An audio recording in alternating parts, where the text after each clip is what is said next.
however, it's John's learners with us. So they wanted to just test this one time fee again.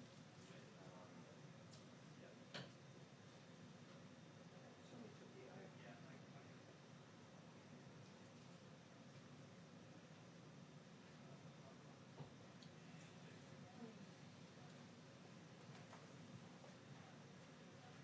Hey, this is John over at the warehouse. How are you?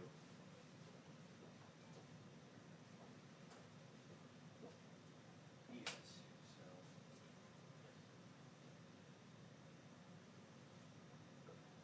Hold on.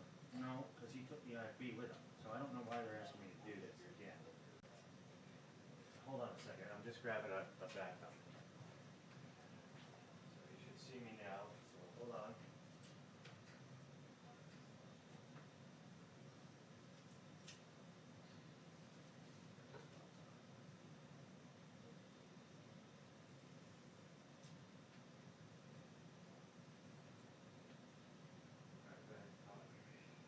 Here we go. I can hear it. 1, 2, 3, 1, 2, 3. Sounds perfect. All right, thank you.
detail outlets are.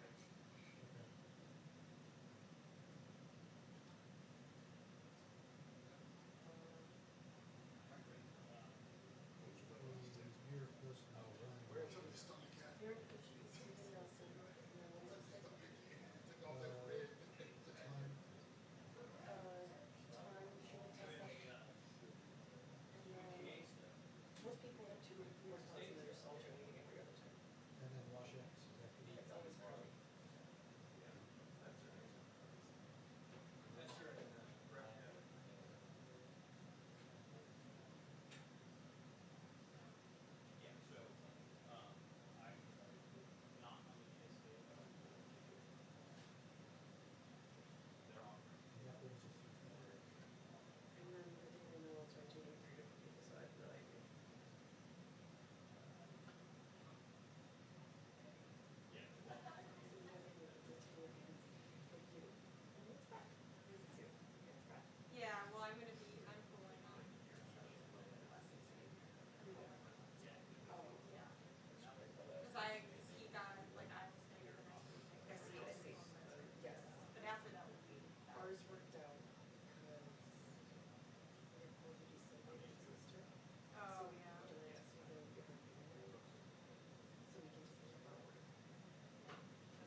It's less of they than work. Pretty. This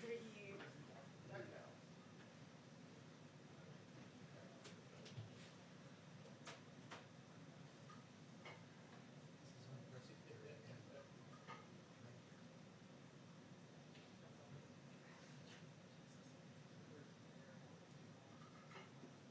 What's up, Moss?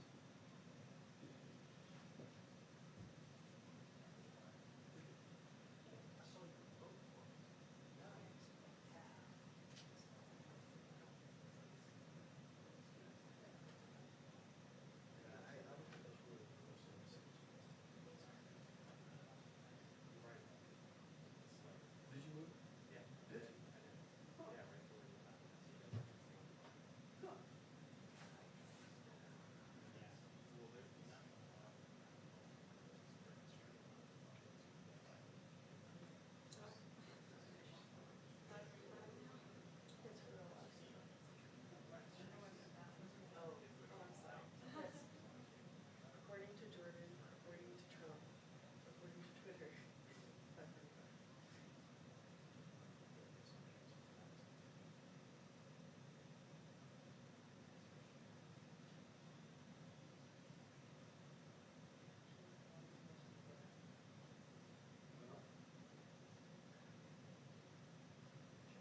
5:45, you win. Uh-oh. Yeah, we got one, Brian.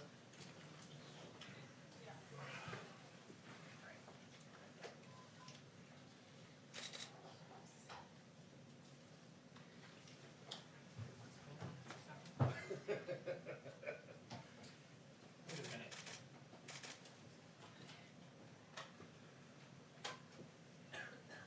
Just line up with nobody sitting here. You all set. Oh, yeah. Don't tell her where to go. She's a professional. She knows what she's doing. Let him boss you around. I'm not. All right, Ed. Calm down. Oh, you ain't his way. That's in my way. You're not anybody's way.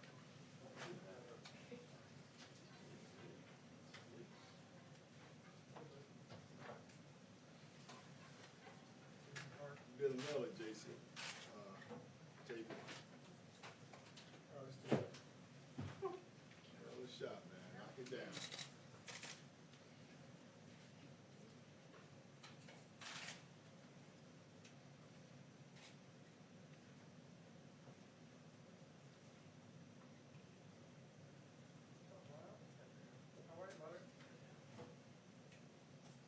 Hey, what do you have to?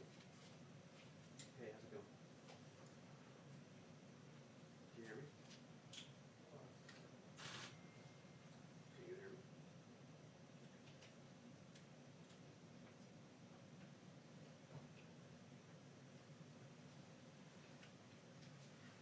Yes. I do. Do you have audio? No, let me won't wait what he's telling.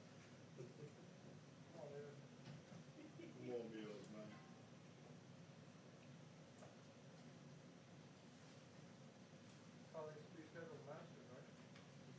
Yeah, he's got tickets already. November. Two tickets front row. You see they rescheduled it? Yeah. The hotel already now? Up here, the house. Well.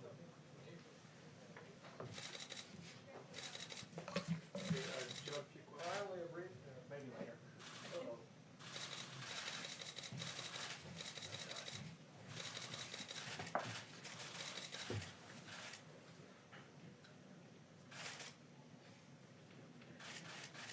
No, I'm always in the corner here to talk.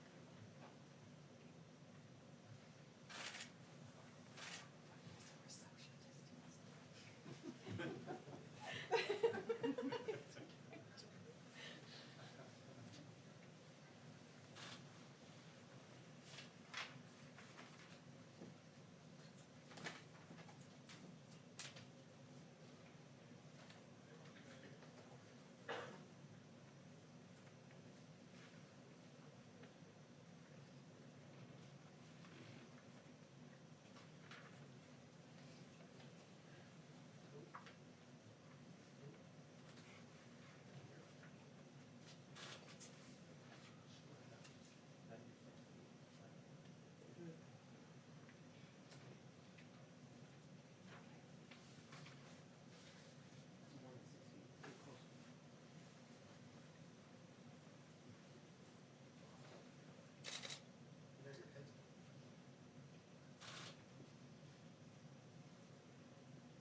Hey, John, I miss the conversation. No, no, so long.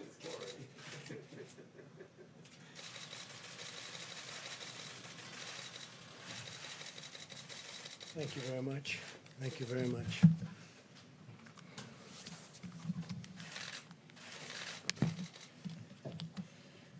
This week, America continues our aggressive effort to defeat the virus.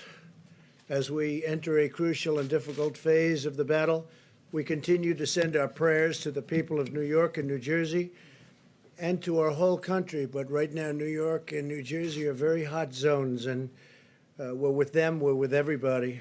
Your struggle is our struggle, and we will beat this virus. We will beat it together. I also want to send best wishes to a very good friend of mine and a friend to our nation, Prime Minister Boris Johnson. We're very saddened to hear that he was taken into intensive care this afternoon, a little while ago. And Americans are all praying for his recovery. He's been a really good friend. He's been really something very special, strong, resolute, doesn't quit, doesn't give up. We have made tremendous progress on therapeutics. I had a fantastic call today, which I'll be talking about a little bit later.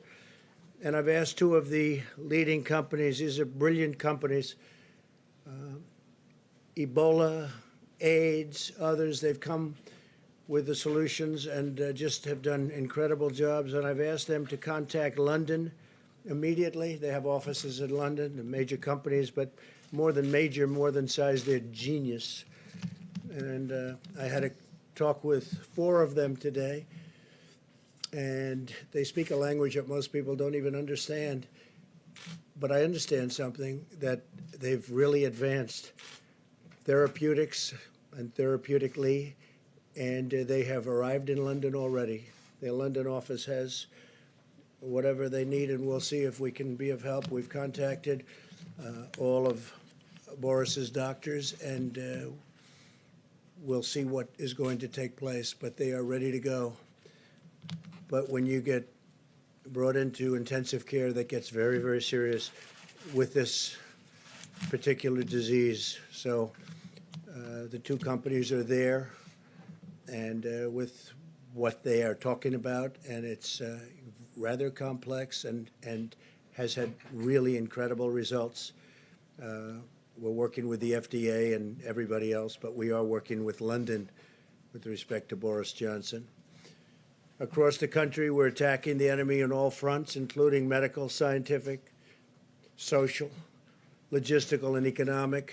We're pressing into action the full power of American government and American enterprise, and our military has been incredible. We've just sent 3,000 public health personnel.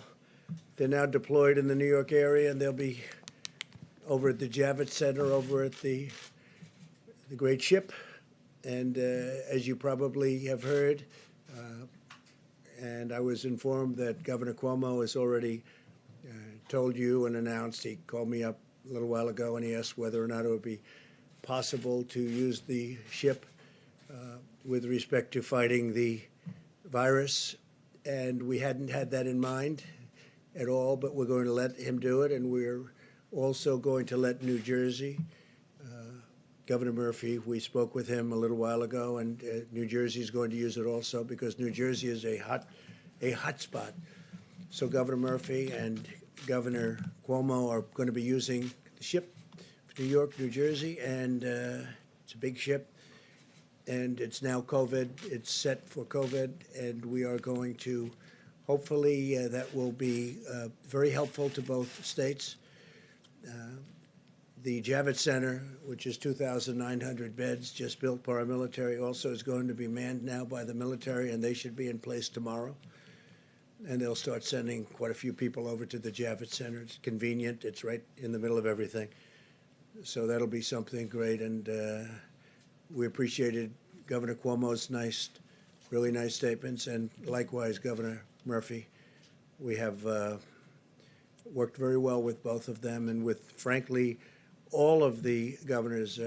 Vice President Pence had a call this morning with them that lasted for close to 2 hours, and I understand there wasn't a negative person on the call. 50 governors, or just about 50 governors. I think they were all on, from what I understood, and they were very positive about everything their federal government has been doing for them, and you'll hear what that is, and it's rather amazing, actually. Nationwide, the Army Corps of Engineers is building 22 field hospitals. These are big hospitals, and alternate care sites in 18 states. So you have a combination of 22 field hospitals. In addition to that, we're building alternate care sites, which is a little bit of a smaller version of the hospital. And we have a lot of them, and they're going up in 18 different states. In total, we've deployed 8,450 hospital beds from federal stockpiles. And, you know, if you think this is done over a period of, really a period of weeks, it's incredible, actually. More than 8,000 ventilators have been sent from the national stockpile to our cities and states, backed by the Defense Production Act, which we've used very strongly, very powerfully. So powerfully that we don't have to use it too much, frankly, and it's nice when you don't have to. We're getting more than we ever bargained for. American industry is stepping up. Manufacturers are really going to town, and we have thousands of ventilators being built as we speak, and we have hundreds that are being sent to different locations, and we're ready to roll with almost 10,000 that we have in the federal stockpile. When I say ready to roll, too, I mean exactly what that states. We are, wherever that monster goes, we're able to move with it. Great flexibility. We have tremendous flexibility. And we have people waiting, and they're ready, willing, and able, but waiting to bring them wherever it may be, if they need it, if they're needed. It's possible that they won't be needed, that we're fully stocked, because numbers are coming in where, because of what the American people are doing, we're having fewer hospital visits. I think that could be the case in New York. It could be the case in a few other states. And fewer beds, fewer hospital visits mean fewer ventilators. So we'll see whether or not our original projections were right. But anyway, I had a very good talk with both governors, and I think they're very happy, extremely happy about the what we're doing for them, and especially going all COVID. So that'll take place almost immediately. FEMA and HHS have directly distributed 11.7 million N95 respirators. Think of that. Get the number. 11.7 million N95 respirators. 11.7 million. 26.5 million surgical masks. 5.3 million face shields. 4.4 million surgical gowns, and 22.6 million gloves. 22.6 million gloves. We have also arranged for vast quantities of additional materials to be allocated through donations and existing supply chains. We've also given tremendous medical material and supplies throughout the 50 states and territories. And through Project Airbridge, we have succeeded in bringing plane loads of vital supplies into the United States from overseas. We had an additional 3. These are massive planes, by the way. The big planes are very big, very powerful, and they're loaded to the gills with supplies. And rather than bringing them into our stockpile, as we've discussed, we bring them to all the different locations where they're needed, so we can save a big step and a timely step. Because of my actions under the DPA, I can also announce today that we have reached an agreement, very amicable agreement, with 3M for the delivery of an additional 55.5 million high-quality face masks each month, so that we're going to be getting, over the next couple of months, 166.5 million masks for our frontline healthcare workers. So the 3M saga ends very happily. We're very proud to be dealing now with 3M and its CEO, Mike Roman. I just spoke with him, and I thanked him for getting it done. And Mike was very happy to get it done. Great company. So we're getting 166.5 million masks, and mostly that's going to be for our frontline healthcare workers. Okay, that's 3M. Thank you, 3M. I also want to thank Apple, one of the many great American companies that's really leapt into action.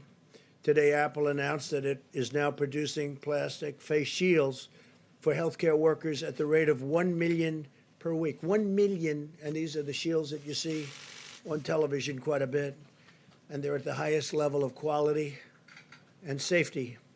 We're grateful as well to Salesforce, which has donated 48 million pieces of personal protective equipment, including masks, gowns, suits, and face shields.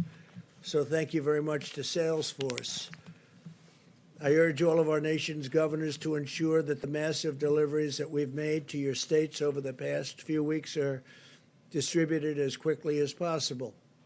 So again, we're working very well with the governors. Now, they may see you and say, oh, we're not happy, but they're very happy on the phone. And Mike Pence is a straight shooter, and he had a great phone conversation to them with all of the governors, teleconference. And they're very happy, every one of them. Were there any negatives? No, sir. See?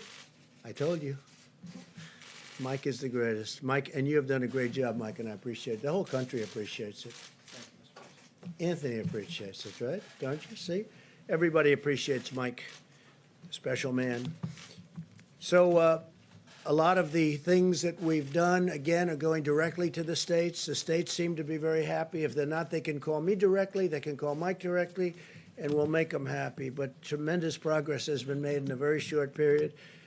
And I think very importantly, the progress has been made before the surge comes, because the next week, week and a half is going to be a big surge, the professionals tell us. And I think we're in good shape for it, Anthony. So it's good timing, really good timing. We can have this stuff there. It's already there for the most part, but we're bringing a lot of different resources to the various locations, especially where the surge is looking like it's going to take place. Resources from the national stockpile need to reach our warriors, and they are warriors. I tell it all the time. I saw it again this morning. These young, in many cases older, but they're walking into the hospital and they're putting on, I mean, as their doors open, they're going into this place, and, you know, it's not exactly too safe. And they're going in there and they're putting the outfits on and they're putting their masks on, and it's incredible. It's like no different than you watch the war movies or you watch the old clips of war running up hills. To me, it's the same thing. Men and women, young and old, but a lot of young people just going in there. They're not thinking about, oh, gee, this is dangerous. They're not saying, oh, I don't want to go in. They're warriors. They're running through those doors. It's the most incredible thing. It's an incredible, beautiful thing. Resources from the national stockpile need to reach these warriors in the hospitals immediately, and we're making sure they do. And again, the states have that responsibility, but we're working with the states, and we're getting the states a lot of things that they can distribute, or when they tell us, we bring it directly to the hospital from the federal stockpile or from the planes that land, without even going to the stockpile. If any state's having difficulty distributing supplies, we urge you to use the National Guard to assist in the delivery. And I have to say, you have done a fantastic job. Deborah, you know that you've done great. Tony, you know that you've done great. But what a job you've done, and I appreciate it. I really do. Your whole group has been incredible. That's a lot of stars you have, I'll tell you that. He's supposed to do a great job when you have 4 stars, right? But the military has been incredible, and I thank them for all of us. Conversely, if a state believes that it has surplus equipment or supplies, very important, because we actually have gotten so much to some of the states that they're able to now, they've done a fantastic job, and they've kept that line low. And we have some states that have surplus equipment and supplies, and they're working with us to rapidly redeploy those supplies to areas of greatest need. We thought that might happen. If it worked out well, that's what was going to happen, and it's happening.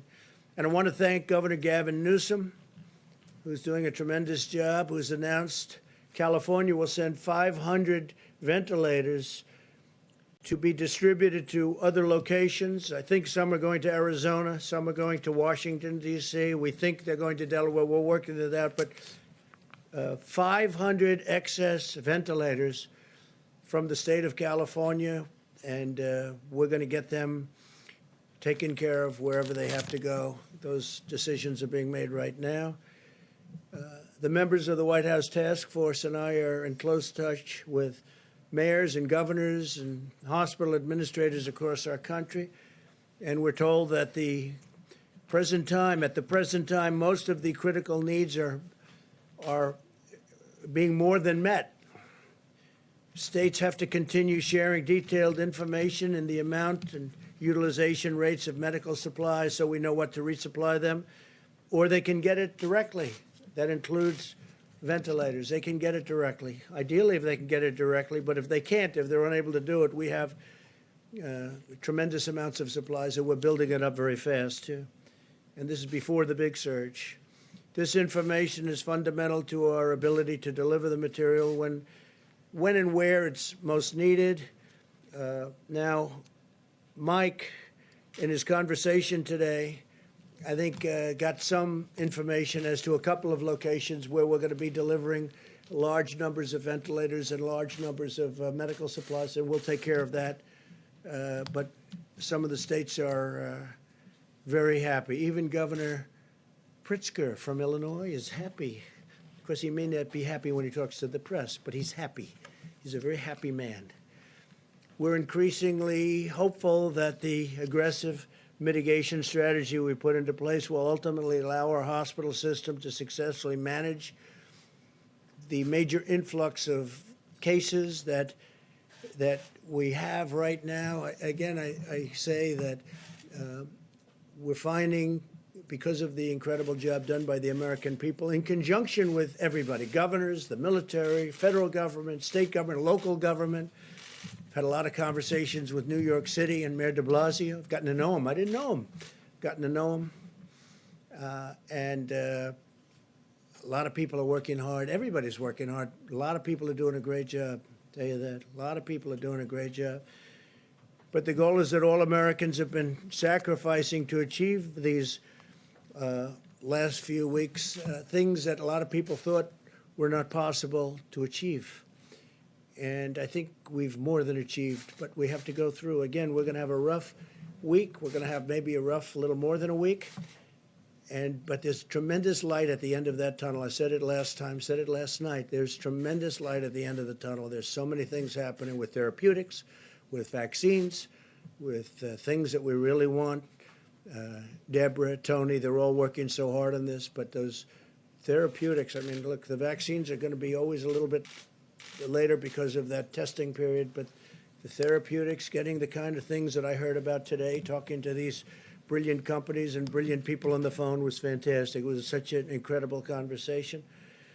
And I also spoke just a few minutes ago with former Vice President Biden, who called, and we had a really wonderful, warm conversation. It was a very nice conversation. We talked about pretty much this. This is what we talked about. This is what everyone's talking about. This is what they want to talk about.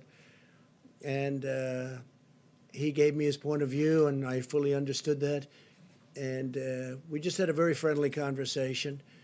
Lasted probably 15 minutes. And it was really good. It was really good. Really nice. I think it was very much so. I appreciate his calling. As we continue our efforts to develop treatments and cures this afternoon, I spoke with leaders of the American pharmaceutical companies, and just to give you their names, Amgen, Genentech, Gilead, Regeneron. These are four of the greatest in the world for doing exactly what they're doing. And currently 10 different therapeutic agents are in active trials, and some are looking incredibly successful, but we have to go through a process. And it's going to be a fairly quick process, I will tell you, based on what the FDA told me. And another 15 are in plans for clinical trials. So they're advancing rapidly. And today, a second company announced that the FDA has authorized its vaccine candidate to begin clinical trials. So you have Johnson & Johnson is already there. I believe they're the one that's first. And now we have a second company that just announced, and was just approved. So we have two companies at that level for the vaccine itself. We've now performed 100, well, if you think of this, 1.79 million tests. That's 1,790,000 tests nationwide. And I think we're going to put up a screen here someplace. Good. They're on cue. They're just on cue. And here it is. This is the process starting on 5 March and ending right there, right about now, right? That's about it. Yesterday. So, and it's going up at a rapid rate. Nobody has done more testing. And one of the reasons why they say, and I think I can say this, Deborah, very strongly, but one of the reasons that we have more cases is we've done more testing. If I went to some of these countries that have, in my opinion, far more people than we do that had the problem, and if we did the kind of testing proportionally that we're doing, they'd have many more cases than us. But we have more cases because we do much more testing. So when you do the testing, you have cases. Otherwise, you wouldn't know about the cases. People sit home, you don't know about it. But we have now done 1,790,000 tests nationwide. That's more than any other country in the world. Hence, we have more cases. And that number is growing by nearly 125,000 people per day. Think of that one. So it's growing by 125,000 people per day.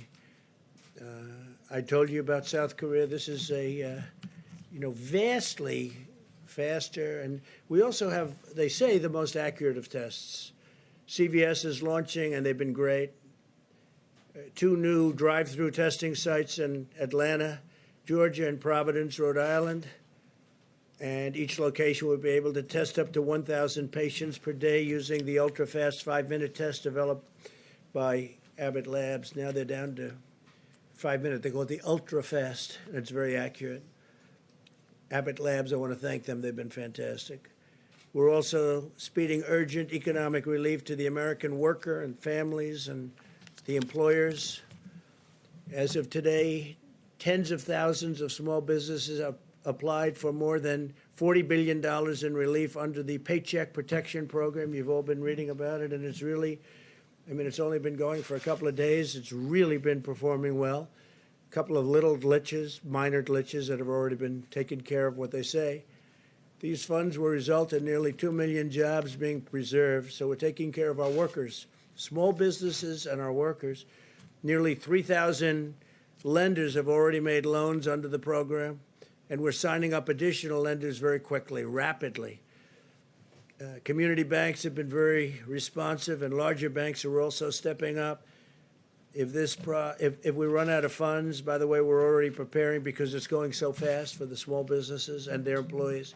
We'll ask Congress to refill it immediately. But the banks have been great. The big banks, the Bank of America was right up there at the beginning. J.P. Morgan Chase has been great. After the first day, they really came through, and a lot of the big banks, but the community banks have been fantastic. As we announced last week, we are providing $100 billion in direct support for our hospitals. And the first tranche, $30 billion, will be distributed this week. So I want to say one other thing. Our farmers, we love our farmers. And as you know, as of April 1st, the China trade deal, $250 billion, they purchased $250 billion from us, if not more. And of that, approximately $50 billion is expected to be with our farmers. So it kicked in as of April 1st, and we'll see how it goes. It seems like they're buying, so we'll let you know how that's going. But they're buying anywhere from $40 to $50 billion worth of our agricultural product. That should have a huge impact on our farmers, a tremendous impact on our farmers, but we're watching it very closely. To fight the medical war, we've mobilized the unbeatable, and it is unbeatable, strength of American determination, ingenuity, and compassion. I got to see that when I spoke to the great science, because I call them science companies more than drug companies. They're scientists.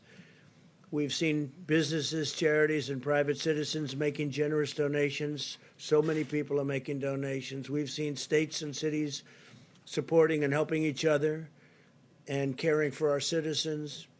And we've seen Americans of all backgrounds and beliefs uniting together to answer the challenge and rise to the moment, and that's what they're doing.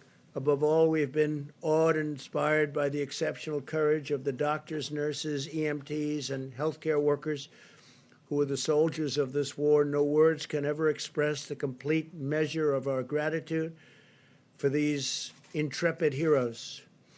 One Cleveland patient credited his medical team for not only saving his life through their skill, but forever changing his life through their example of selfless devotion. Couldn't believe it, so generous he was with his statements.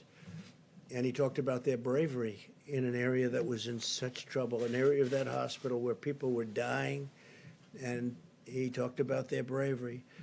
Another survivor in Houston said simply, I will consider them my angels forever. I will consider them, think of that, my angels forever. As our nation endures the depths of loss and grief, we are also witness to the summit of American virtue, character, and courage. With the love and dedication of every American patriot, we will win this battle, we will defeat this enemy, and we will rise from this present crisis with new strength, unity, and resolve. And that's what's happening. Tremendous stories are coming out of this horrible moment, very dark moment for the world. 182. I was saying 151 for a while, and then it got up to 160, and it's 182, as I announced yesterday. 182 countries are being attacked by this virus. So I just want to thank everybody. I want to thank the American citizens for doing a great job. Stay inside, and let's win this, and let's get our country open as soon as we can. I think it's going to be sooner than people think. Things are going really well. Again, light at the end of the tunnel.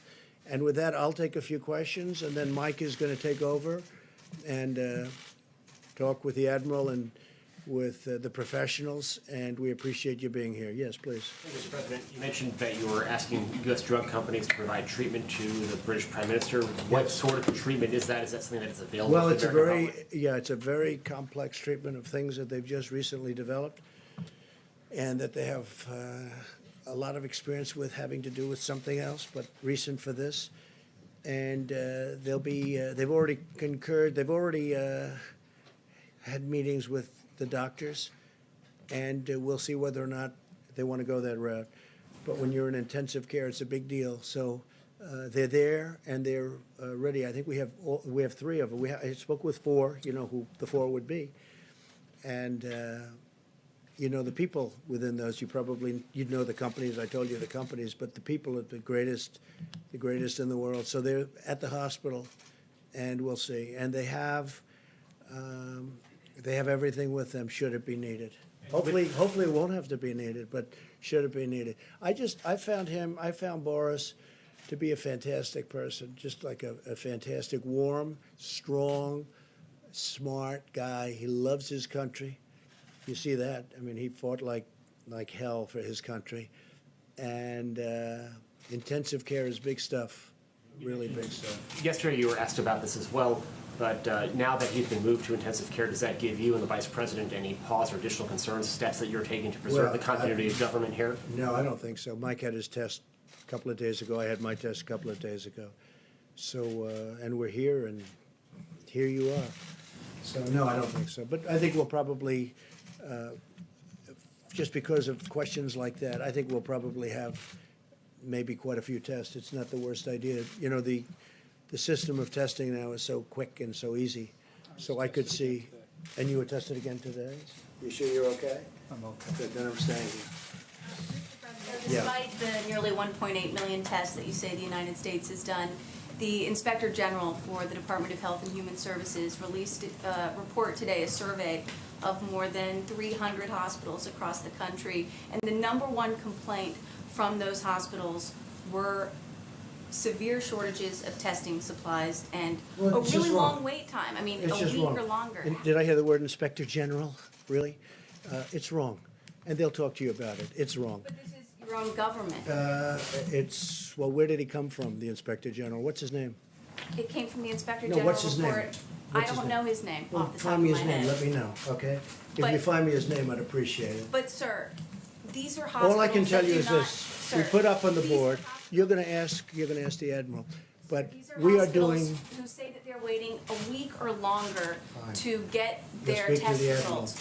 Why but is we've it done still more taking so testing long? and had more results than any country anywhere in the world. They're doing an incredible job.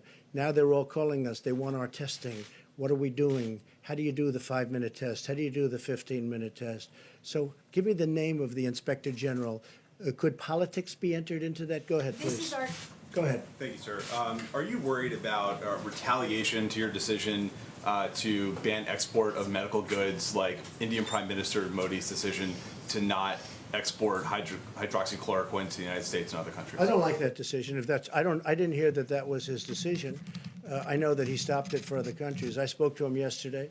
We had a very good talk, and we'll see whether or not that's his. I would be surprised if he would, because India does very well with the United States. For many years, they've been taking advantage of the United States on trade.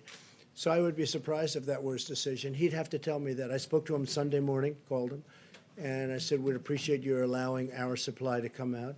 If he doesn't allow it to come out, that would be okay. But, of course, there may be retaliation. Why wouldn't there be? Yeah, please. Thank you, Mr. President. The Paycheck Protection Program has gotten off to a confusing start for small I don't businesses. think so. I think it's done very well. Wells Fargo has stopped taking applications. Bank of America Not initially anymore, they haven't. prioritized taking applications from clients that were already Bank of borrowers. America has So- been the leader, taking tremendous numbers of applications.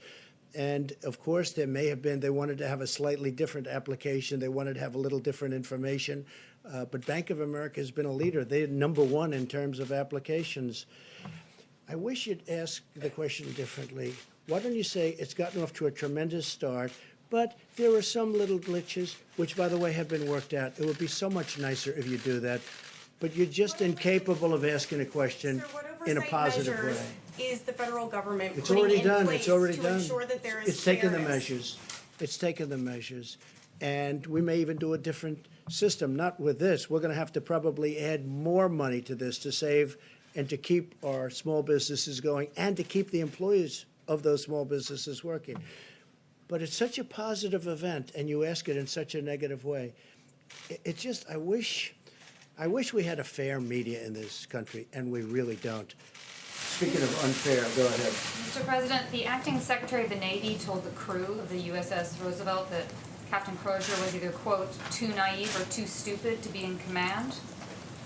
Is it appropriate for the Chief Officer of the Navy to be speaking this way about this captain? Is this Well, I the haven't right heard way- it exactly. I haven't heard. I heard they had a statement that was made. If that were the statement, it's a strong statement. Look, the letters shouldn't have been sent, and certainly they shouldn't have been leaked. This is a military operation. I must tell you, I've heard very good things about the gentlemen, both gentlemen, by the way. I will say this about both gentlemen. And I may look into it only from the standpoint that something should be resolved, because I'm hearing good things about both people. What might you look into, sir? I may just get involved, if it's okay with you. Who you mean? You Yeah, might- because you know what? You have two good people, and they're arguing. And I'm good, believe it or not, at settling arguments. I'm good at settling these arguments. So I may look into it in detail, and I'll be able to figure it out very fast. But that was a statement. It's a rough statement, but look, Reinstate him look, if you look. decide it was- Letters should not have been sent to many people, unclassified. That was a mistake.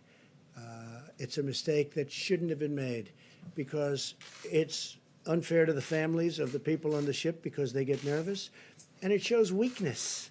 And there's nothing weak about us now, not anymore.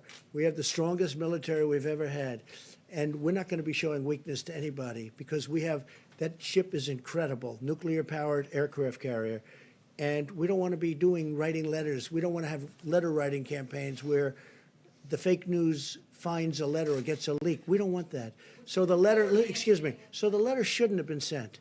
With all of that said, his career prior to that was very good. So I'm going to get involved and see exactly what's going on there, because I don't want to destroy somebody for having a bad day. Okay, does that make sense? Okay. Yeah. Mr. President, Vice President Biden's spokesperson said that he made some suggestions to you about actions that you could be taken to He deal did. with the He pandemic. did. We had a very good talk. We agreed that we weren't going to talk about what we said, but we had a very, very good talk. It was a warm talk. I enjoyed it. I hope he enjoyed it too. And it was short. It was 15 minutes. Did he have good suggestions? Anything that you're going to do? Well, he had suggestions. It doesn't mean that I agree with those suggestions, but certainly he had suggestions. And I also told him some of the things we're doing. But the conversation was a friendly, very friendly conversation. Yeah, please. Thanks a lot, Mr. President. You've mentioned, other members of your task force have mentioned over the course of the next 2 weeks, it's going to be a very difficult time for our country in terms of fatalities. And It will be a difficult week and a half. and there are a number of governors who are close allies of yours, Mr. President, who have refrained thus far to have these stay-at-home orders. And Dr. Fauci, who of course is on your task force, has said that Sure. the states that don't have stay-at-home orders are putting themselves at risk and the country at Well, risk. if Dr. Fauci said that, I would be inclined to call them up.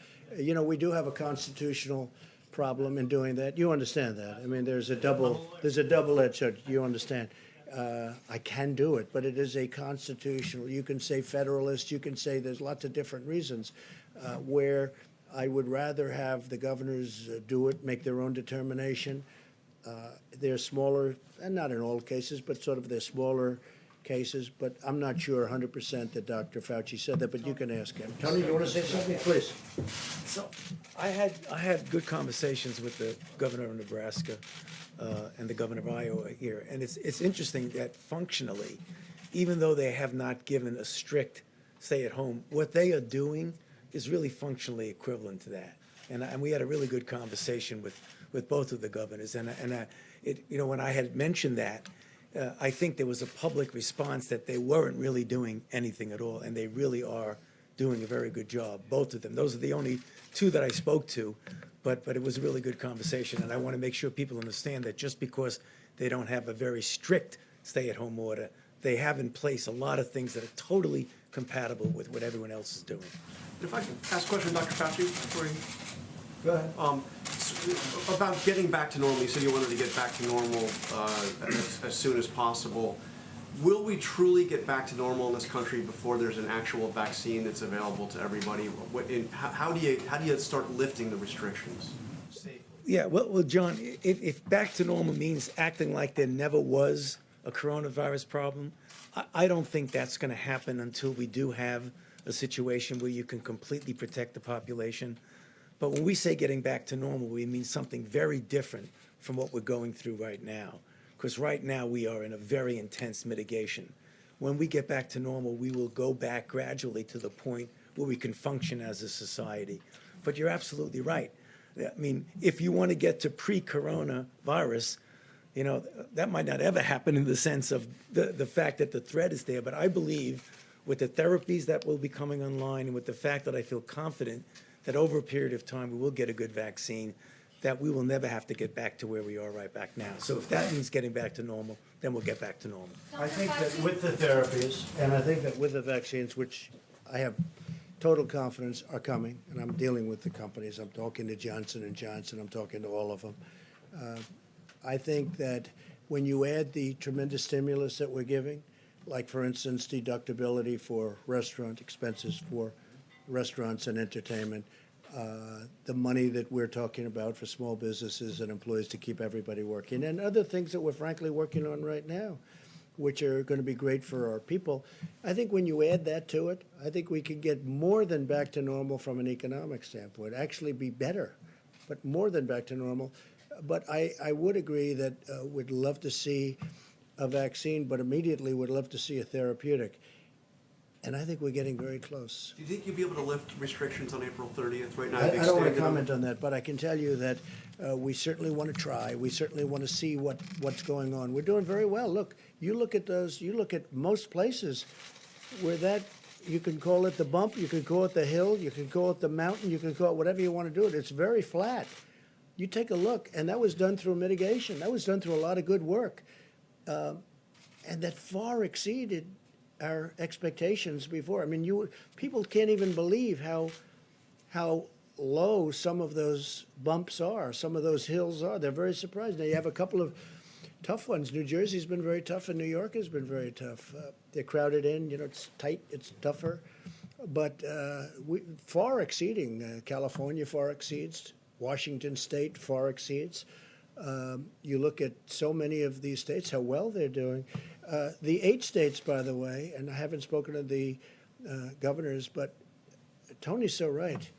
They may not have it from the standpoint that they're saying it, but those people are practicing it, and they're doing a fantastic job. Take a look at where they are in terms of the levels, but take a look where they are. So, but if I thought it was something that, and I've looked at him, and I've looked at him very carefully, looked at him today, looked at him yesterday, from a constitutional standpoint, I'd love not to get involved with that, and not from a legal standpoint, just from a moral constitutional standpoint. Because legally, I can. But morally, I believe in our Constitution much more so than most people. And I'd love to be able to let the governors do what they have to do. Those states are doing a fantastic job, all 8 of them. They're doing a fantastic job. So we'll see what happens. As for your question, you fully understand what I'm saying, so thank you. Yes, please. Hi, I have 2 questions if I may, one from somebody outside the room. But first, can I ask, do you think Boris Johnson, when he talked about shaking hands with hospital patients, did he downplay the threat of this virus too much? And do you know exactly what his current Well, I think position is? Boris was looking at it differently. He was looking at it earlier. He was looking at it like ride it out. There were many people thinking about riding it out, meaning, whatever it is. But then you see what starts to happen, and the numbers become monumental, and they decide not to do that. We actually moved early. We moved early because of what we did with respect to the ban on China coming in, and then Europe coming in. That was an early ban, too. And then UK. No, he waited a little while, and he felt that, but he got, he made a decision very quickly thereafter to do what they did, and they've gone to a very strict lockdown. But they're suffering greatly as a nation right now. They're going through a lot. They're a nation that's having a difficult time. But I've gotten to know him. He's just such an incredible guy. It was just so shocking to see that, because you know what that means. Intensive care is a big deal with regard to what we're talking about. That's a very big deal, very scary deal. Yeah, please, Jeff. Just somebody who can't be in the room due to social distancing has asked me to ask a question. It's Thomas Howell of the Washington Times. How many health workers in the US have become infected with COVID-19? And if the answer is not known, will the CDC be publishing that data Yeah, I soon? could get you that information. I think they'd probably be willing to give that, right? Yeah, we could get you that information. Jeff, please. Mr. President, OPEC is meeting on Thursday, and they have said that they are willing to make a cut in production if the U.S. chips in as well, which suggests that they want you to ask U.S. producers to do an Well, you're the first orchestrated one that's cut. told me that. I don't know. We'll have to make that decision. And maybe we will, maybe we won't, but we'll have to make that decision. But you would I think the cuts are automatic. If you're a believer in markets, I can guarantee you there's a cut from pre this condition. Look, this happened because of the virus. The virus knocked out 40%. It went down in 1 hour. I mean, literally, when places closed up, you're talking about a 40% cut. No, I think it's happening automatically, but nobody's asked me that question yet, so we'll see what happens. I'll let you know on Thursday evening. All right, that's the deal. Okay. But you would consider asking U.S. companies to Well, I think reduce... it's automatic, because they're already cutting. I mean, if you look, they're cutting back, because it's market, it's demand, it's supply and demand.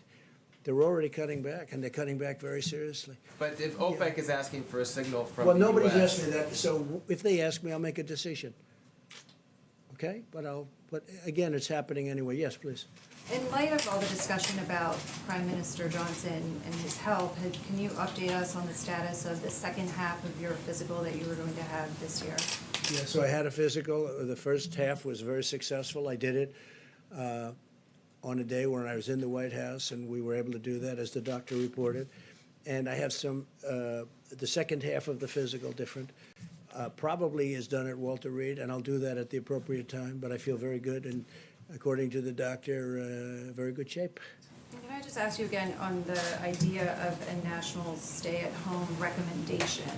What is giving you so much pause about making a recommendation? I told you. He understood very well. I appreciate your understanding. It's not an order, It's called just the a Constitution of the recommendation. United States, and I'd rather have, if possible, for the governors to make the decision. If a decision was very necessary, and they have done a good job, and Tony said it better than anybody, they are doing what we're asking them to do without having to put the seal on it. But I will say, if I thought it was necessary, I'll do it in a heartbeat. Do you agree with the Georgia governor opening the beaches? Opening what? The beaches? I haven't seen. I'm going to have to see to what extent. I'm going to have to see how many people you're talking about. Are they crowded? Are they packed? Are they not packed? We'll have to take a look at it. Right now, it's very early for beaches in Georgia. So it's right now, very early, so I'll take a look at it. He's done a very good job as the governor. He knows what he's doing, but we'll have to take a look. It really does depend on, you know, how crowded it may be. But I will talk to him and I will ask him that question. I would ask him, yeah, please. Mr. President, you said last week that you were considering travel restrictions around hotspots. Is that something that's still on the table, and at what point? We're looking at it, and the airlines have been cutting their routes.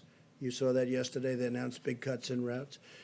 We need some flights for emergency use for military people. We need some flights for medical people, and there are very few flights, as you know. And the flights that are going out are, I think they said they're 3 to 4% full. You have 3% of the plane is occupied, so it's they're very generally very empty planes. But it's good to have. It's a tiny amount of flights relative to the overall, and we need them also for medical workers. Otherwise, we're going to have to do a whole big thing with our own planes. So they're done for a reason. There's also testing done when people get onto those planes, and also when people get off the planes. If I can follow up on this question of the HHS Inspector General, and by the way, her name was Christy Grimm, and it wasn't so much her opinion, but they interviewed 323 different hospitals. Well, it still could be her opinion. When was she appointed? When was she appointed? I'm not sure when she was Would appointed. you do me a favor? Let me know. I'll check. No, let me know now. I have to know now, John. Let me know now. Because we are doing an incredible job in testing. We are doing a better job than anybody in the world right now in testing. There's nobody close. And other nations admit this. Other nations have admitted it very strongly. Other nations are calling us, wanting to know about our testing.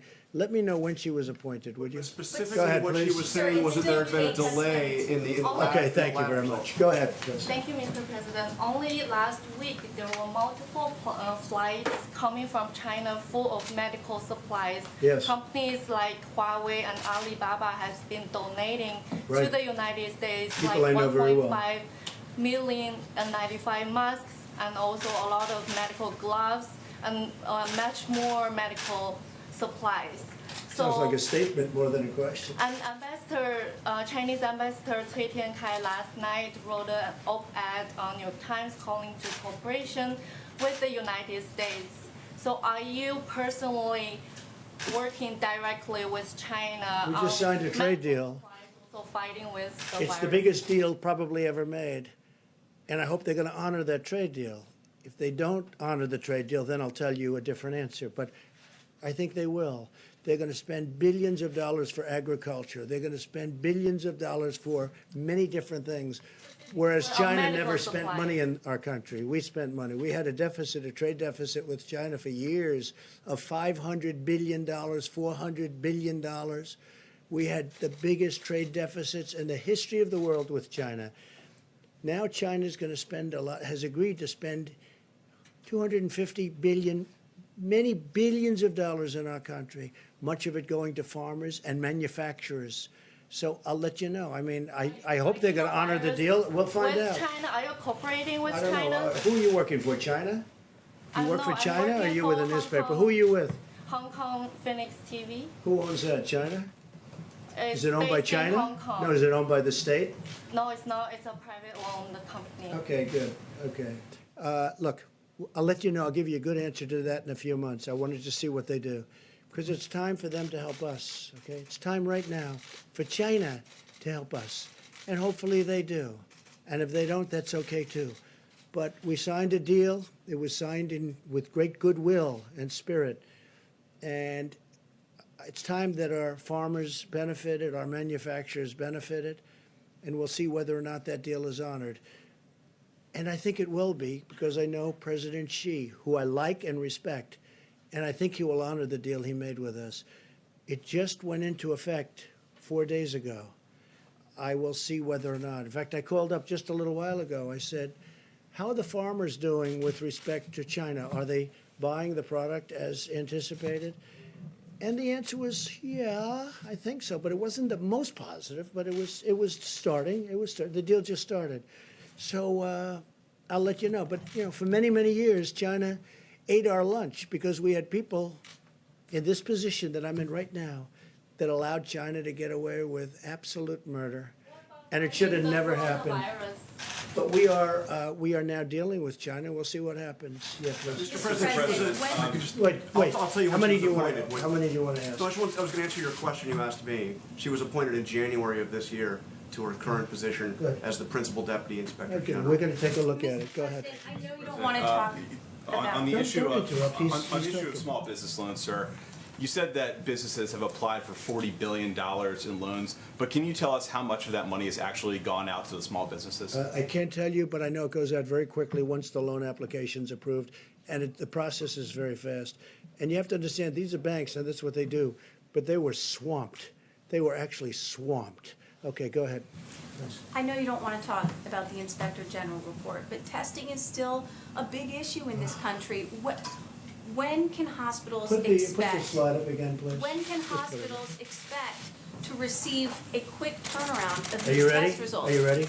Hospitals can do their own testing also. States can do their own testing. States are supposed to be doing testing. Hospitals are supposed to be doing testing. Do you understand that?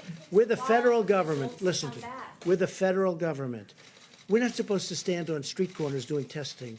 They go to doctors. They go to hospitals. They go to the state. The state is a more localized government. You have 50 of them, and they can go 50 within here. You also have territories, as you know, and they do the testing. And if you look at the chart, if you take a look, did they put it up? Yeah. Just take a look. And these are testing, and the results are now coming in very quickly. Initially speaking, the tests were old, obsolete, and not really prepared. We have a brand new testing system that we developed very quickly, and that's your result. And you should say, congratulations, great job, instead of being so horrid in the way you ask a question. Please, go ahead. Mr. President, today. Yeah, I'd love to have the Admiral speak to that question. Yes, it's a great idea. So I can talk a little bit more about testing later on, but as the President said, 1.79 million tests have been done, and this does not count the hundreds of thousands of tests that are done within hospitals that are now currently not reporting, so I'm sure we're well over 2 million. That Inspector General report was done here, 23rd, 24th, during our ramp-up period, quite a long time ago. There was clearly, and it's hard to interpret the report because it mixes up all kinds of things, but clearly there was complaints by some hospitals of a backlog, probably at send-out tests, and that is true. There were several days of backlog at some of the major labs that have been taken care of. We know now that the ACLA labs now have a 24 to 48 hour turnaround. They're doing well over 100,000 tests a day. We now have the Abbott machine that's point of care. That's 18,000 of those instruments throughout the country. The Cepheid machine is now all across the country with a 45-minute turnaround. So we have worked directly with many of the hospitals that have their own laboratory-derived tests. Some of those really, quite frankly, didn't understand the regulatory freedom they have to use other different kinds of instruments or different kinds of reagents. So like they do now, and I'm on the phone with them all the time to make sure that everything is clear. We have a 24-hour call number. But that's what it was there for. And I don't know the Inspector General. I don't know that person. I tell you one thing I have a problem with. If there was such a problem that she knew about or he knew about on March 23rd and 24th, why did I find out about the tests from them on the news media at 8 o'clock this morning? If there was a problem, I think you're ethically obliged to tell me where that is so we can interact with it like I do every single day. But that's a discussion for the future. I think testing is really in a good position right now, and I'd be happy to expand on some of the really good tests that are coming up. How long has that person been in government? Can I ask you that? Did serve in the previous administration. Oh, you didn't tell me that. Oh, I see. You didn't tell me that, John. You didn't tell me that. Did serve in the previous administration. You mean the Obama administration.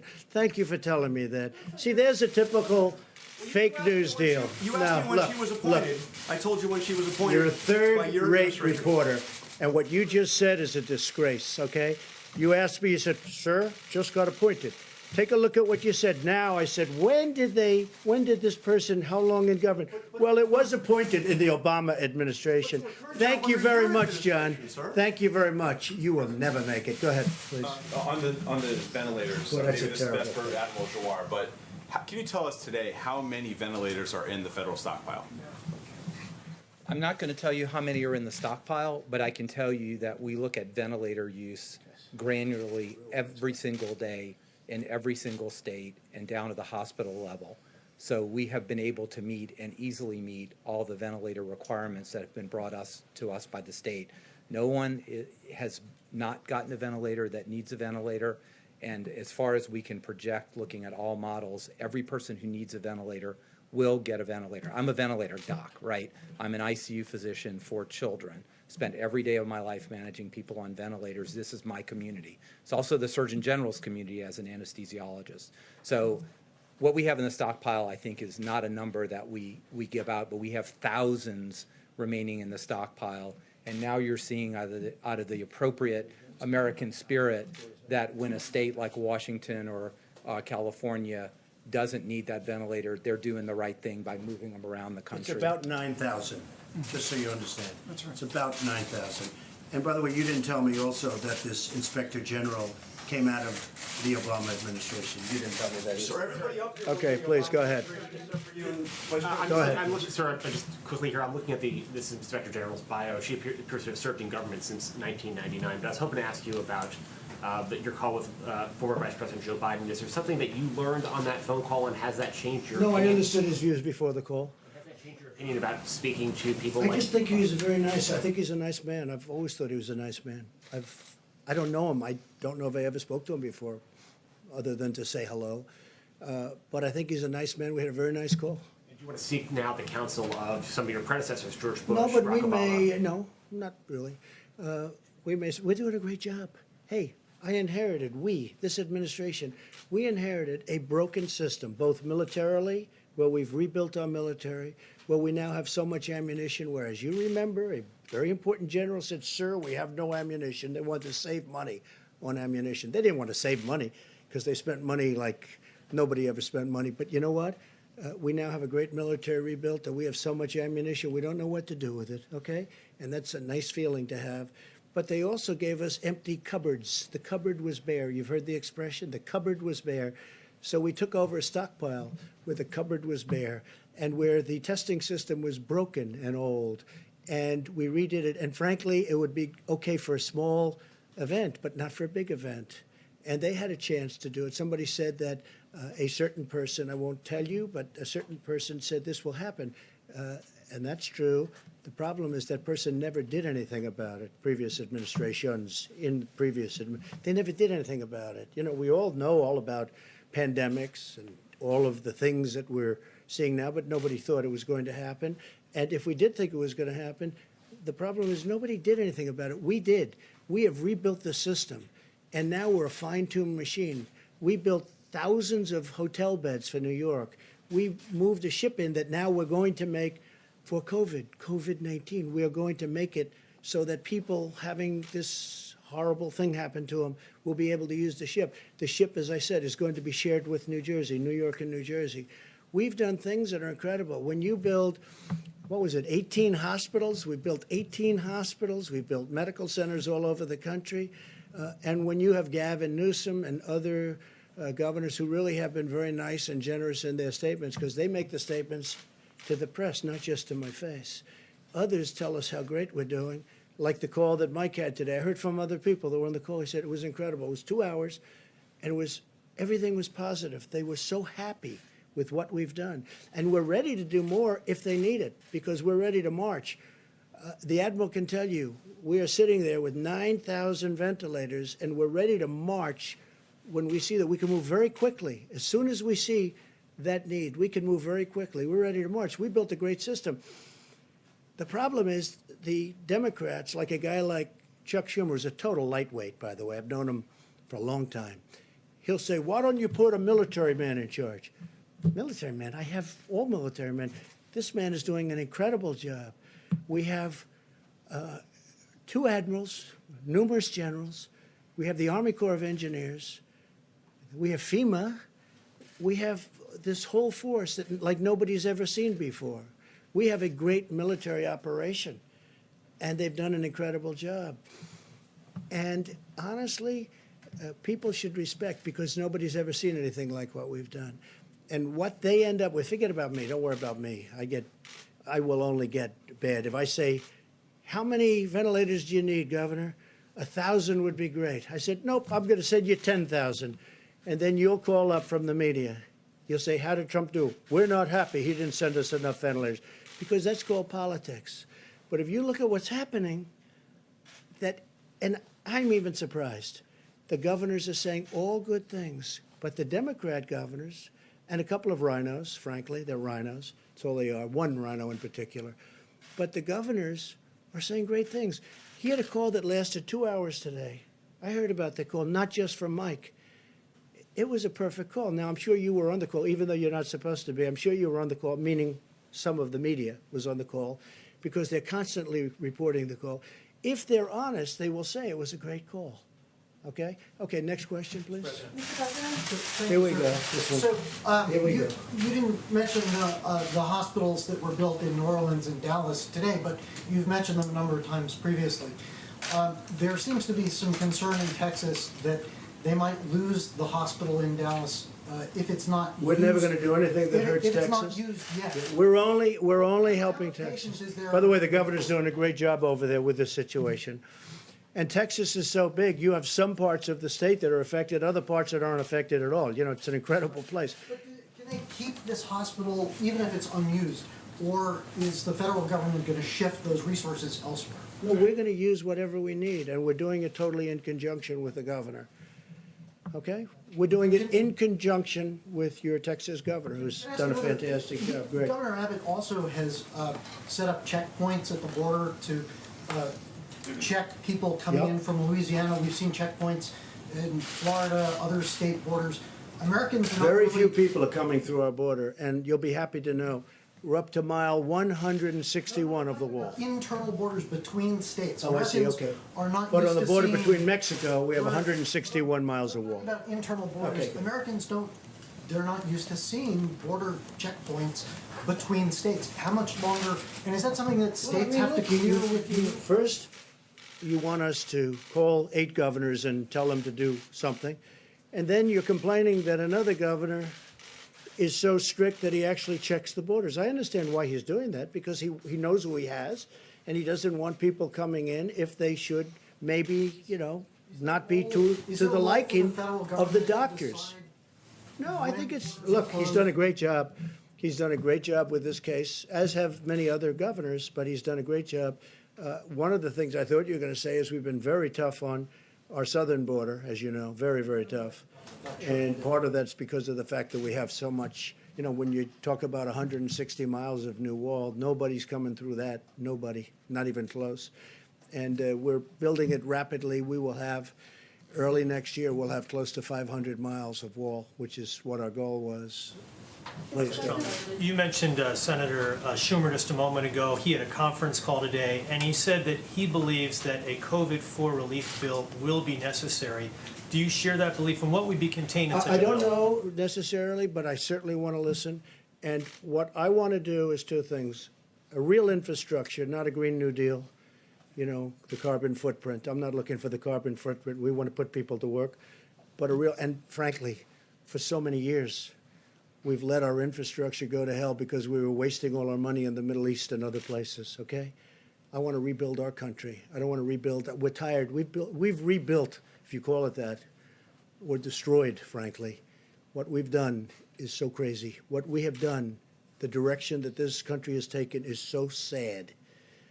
But we're in the Middle East for $8 trillion. And if you want to fix a pothole in a highway, you can't do it because they don't want to give you the funds.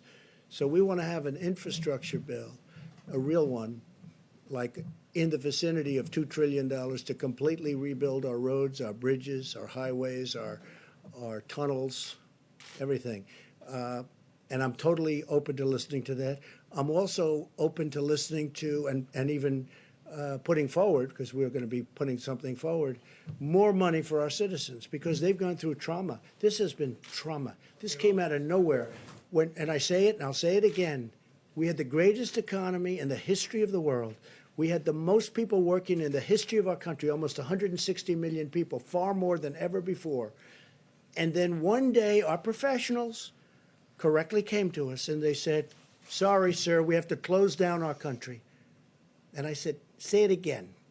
Say it again. We have to close down our country. And the entire world closed down because of this hidden enemy.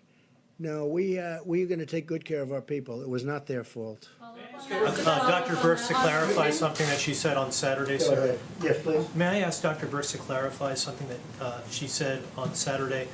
If I may, Dr. Birx, this is a question that comes from a radio colleague of mine, Tamara Keith. And on Saturday, it sounded like you said that for the next week, people in high-risk areas should not even go to the market or the drugstore. Is that what you meant to say, or is that accurate?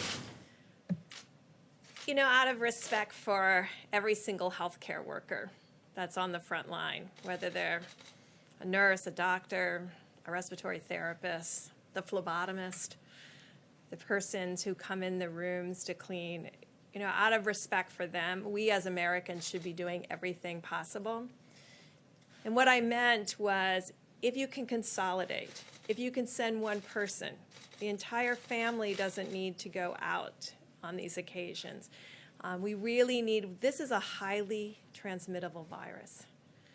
We've been saying that we want every American to know that what they're doing is making a difference, but we need to have solidarity of commitment from everyone to really, so, you know, maybe once every 2 weeks we can do a grocery store and pharmacy shop for the entire family. So it was really about, we have to do everything we can. I know I see on the TV stations the level of human suffering in the hospitals. Dr. Fauci and I and Admiral Giroir have spent our lives taking care of others. We need to take care of each other now as Americans and do everything that's in those guidelines. And I know they're tough. I know incredibly how tough they are. My grandchild of 10 months got a fever of 105 this weekend. I'm the doctor, and I couldn't get there. I mean, so I'm trying to explain to my daughter how to listen to her lungs, how to listen to her lungs, So and then the baby's lungs. You did not get there? I did not go there. Good, I'm very happy with that. Because of you two. I mean, when you can't take that kind of risk with the leaders of the country. Your grandson's okay? So, daughter, but she's coming out of it. temperature, 105. Yes. But, you know, we're all, and that's just an illustration that I know you all are making sacrifices, and I guess I want everyone to take this seriously. So that was really a call of seriousness of how important this is and how we're starting to see the impact, but you can see what can happen when you come at this a little bit too late. And that's why the message, before you see it, before you have to see your hospitals and your emergency rooms overwhelmed, it is on us as a member of this community, of this country, to do everything possible to save one another. And so that was really what I was saying, and I will continue to say that, because I do believe it's making a difference. You can start to see it making a difference, but we have to do even more right now, because that will predict where we are 2 or 3 weeks from now.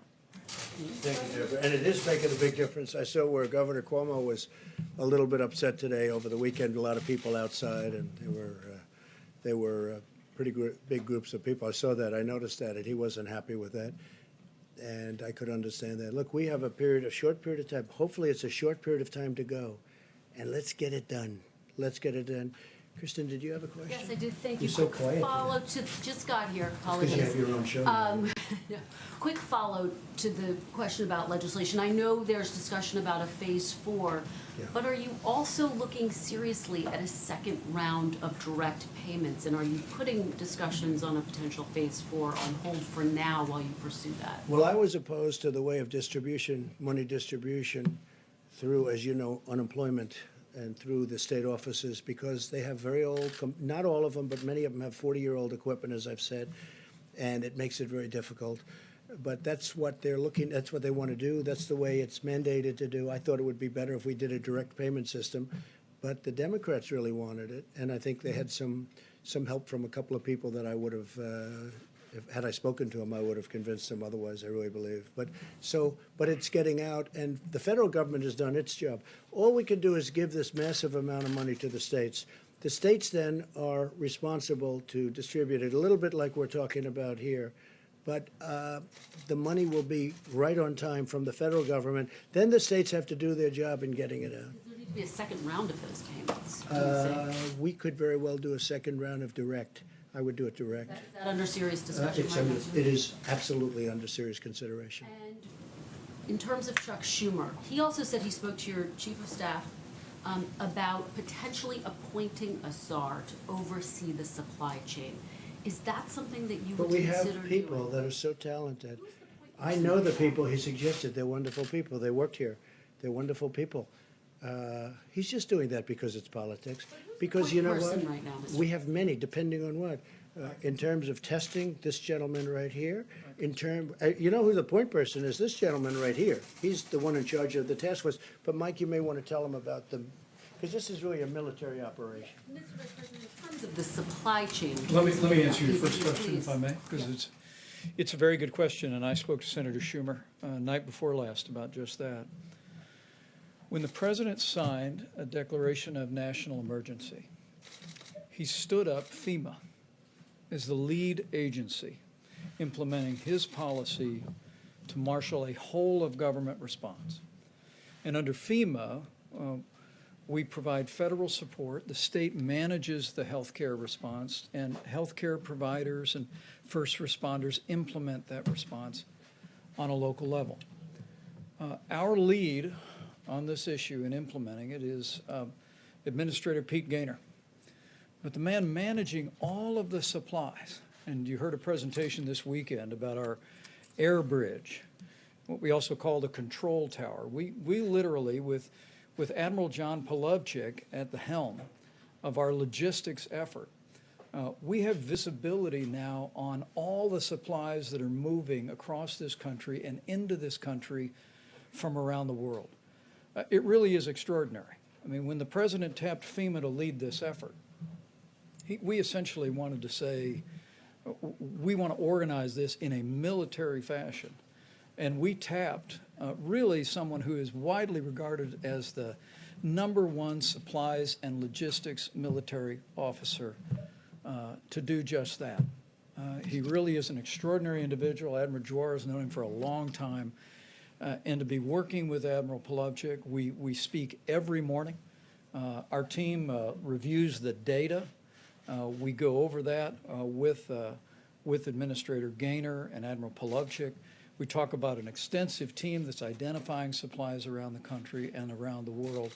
And then, as we were explaining to governors today, we work with the requests that are coming in from states with a priority on the areas that are dealing with widespread outbreak, like the greater New York City area, New Jersey, Louisiana, focus on Detroit, focus on Chicago and Illinois.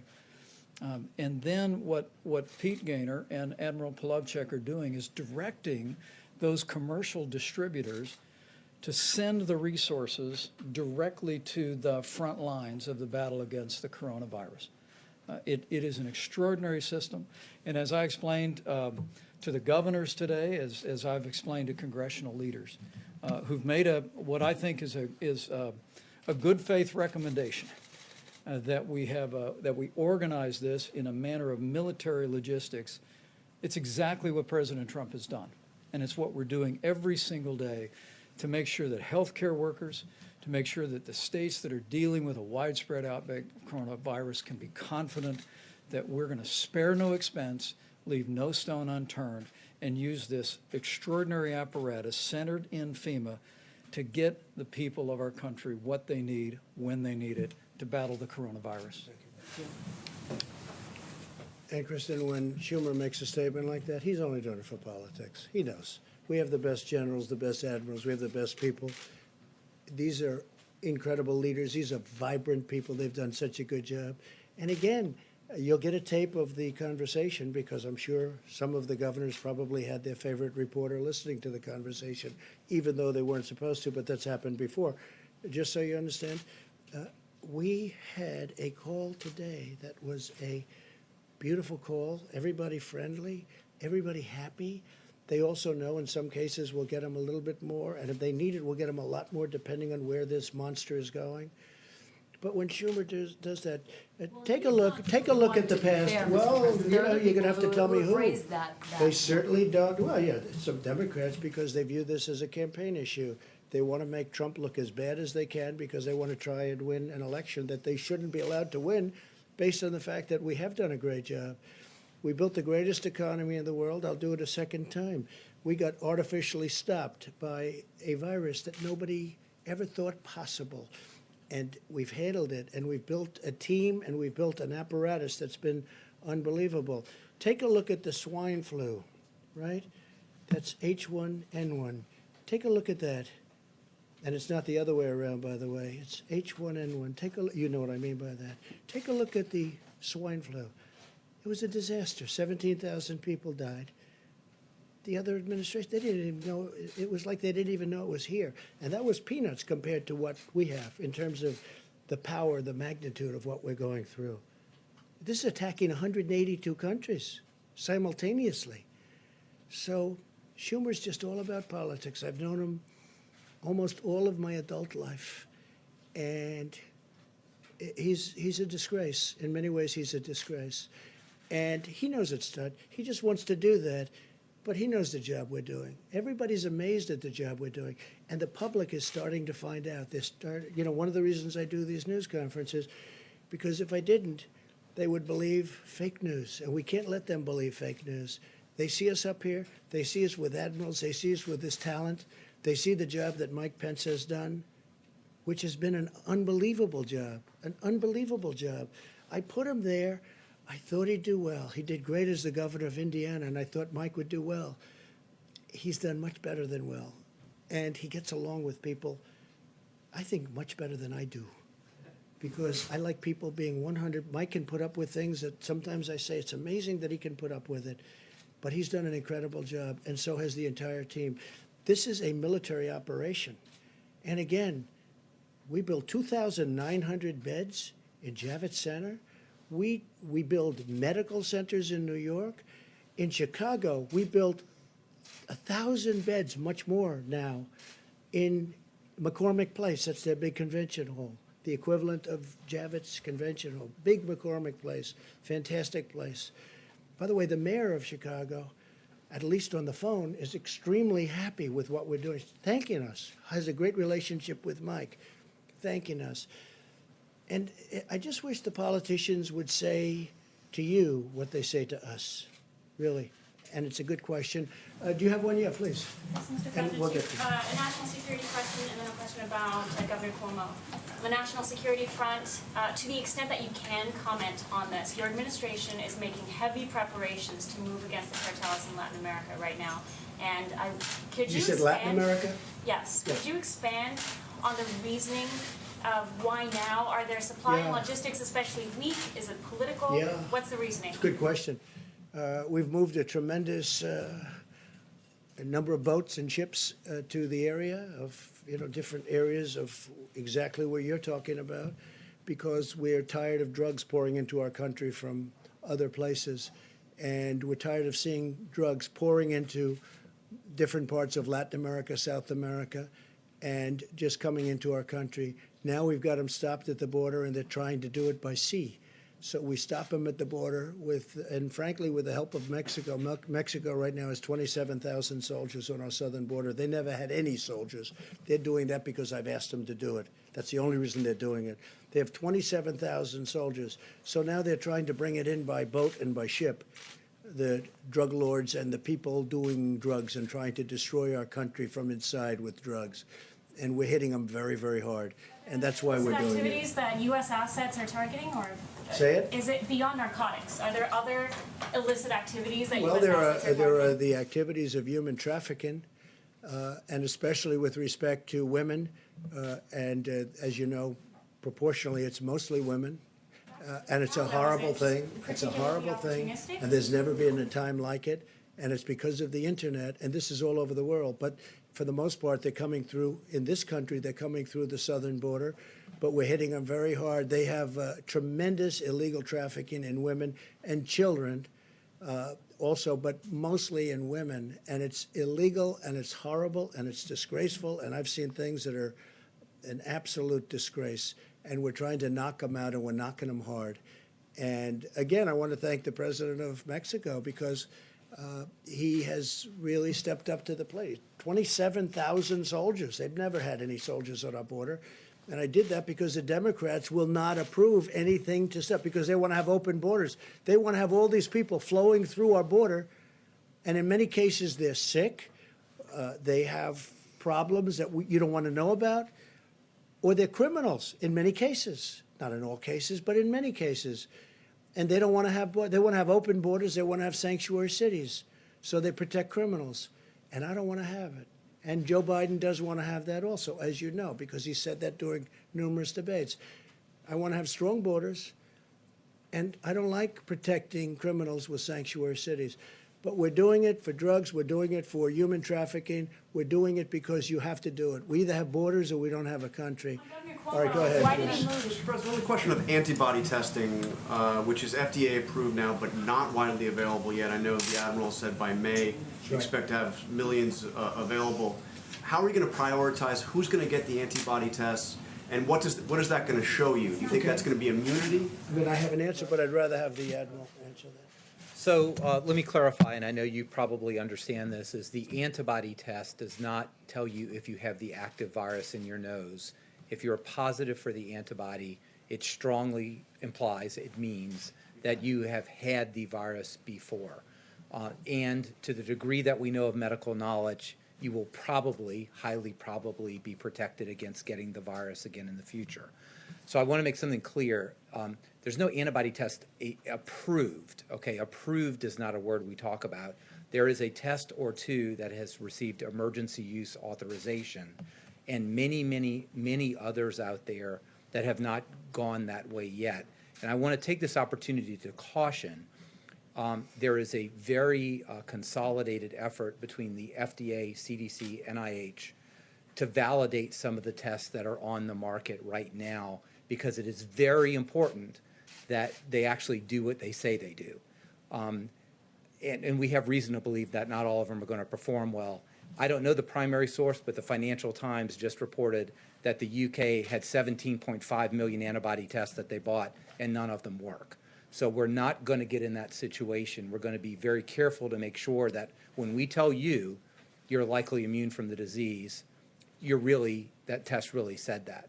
Now, I will also make a statement, and there's a lot of work on here, and I'm very excited about it. As opposed to the tests for a novel virus, the antibody type tests are very sophisticated technology, but they're old technology. This we expect to have many tens of millions of tests the first month that we are really sure that the test makes sense. So this allows for surveillance screening, and Dr. Birx is one of the world experts to understand, is 1%, 5%, 20% of Americans have been infected. But it also allows us to have very widespread tens and tens of millions of people screened with a finger prick on the spot. By when? Just to be by May, you're saying this will happen? Or Science doesn't run on rails, right? So we need to make sure that the FDA, the NIH, which they're actively doing right now, assure that the tests that they're testing really do perform the way they should. And if things work out the way we believe they will, we will have millions on the market by May in a sophisticated way, in a prospective way, that we get the surveillance we need. We can test people to see if they've been exposed, immune, and go back to work. And a combination of that kind of test with the current kind of test we have now is how America opens back up. And how will you prioritize who gets those tests? I mean, tens of million, we're a country of 300 million. How do you determine who you're going to have that test? Well, we are having active discussions under the leadership of Dr. Birx and the task force, but you can imagine how that is, right? But with tens and tens and tens of millions of tests per month that are available, you could really do very widespread testing. But let me just give you an example. Which nobody else can do, by the way. No other country can do. I'll just give you one example. It would be very important to know if the virus is still circulating here, whether, for example, a healthcare worker or a long-term care nursing home worker is immune from the virus and can't carry it. Very, very important to protect our elderly in that situation. But also, if you haven't been exposed, to make sure that you really take precautions and maybe take care of the people who don't have the virus and you don't have the virus. So they're it's complex, but it's not complicated on how you go about looking this in different segments of society. And I don't want to take too much more time at the podium, but antibody tests are a different thing. They're coming. We're highly confident that this can be scaled very rapidly and provide us a bit of information we just don't have now. Jeff, go ahead. Mr. President, may I follow up on A what few you said? more, we'll do a few more. May I, And then Mike is taking over, and you're going to see some incredible work that's been done. Go ahead, please. may I please follow up on what you said with regard to Captain Crozier before? You said Yes. you didn't want to punish him for having a bad day. He had a bad day, or bad week. Does that But mean? I don't, yeah, I'm gonna look into it, and I also think our Navy Secretary is a highly respected man. So sometimes that happens with people, and I'll take a look at it. What do you mean by that? Would you consider He had a bad reinstating day him? when he sends a letter out, and he sends copies all over the place, and it's not a classified letter. And it was very disconcerting to the families of the people on the ship, very disconcerting. So number one, they get worried and scared. It was weak. We don't want weak. But I'm going to take a look because I think he, looks to me like he's an outstanding guy. I looked at his whole, just a little while ago, I looked at his file.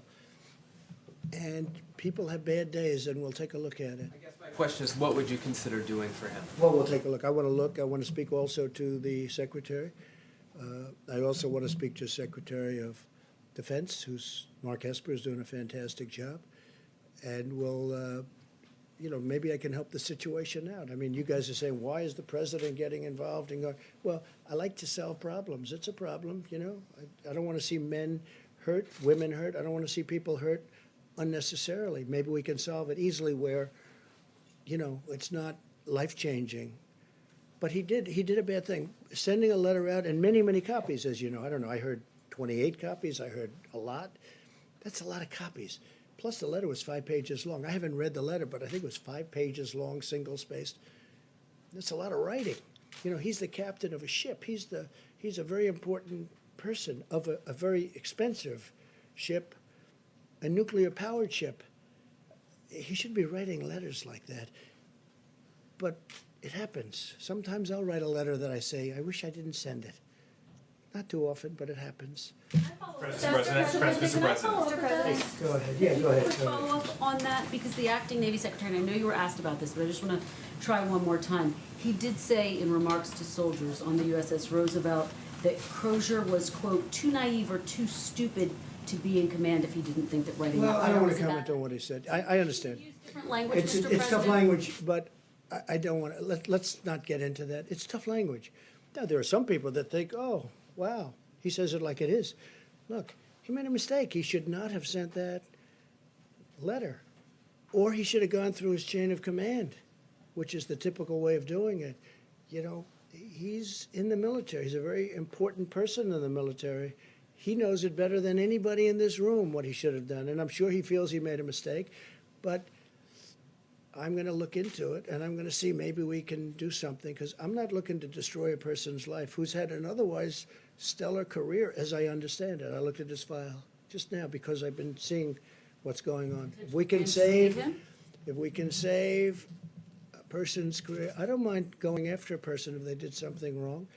And, but this was a mistake. He made a mistake. I'm not justifying what he did.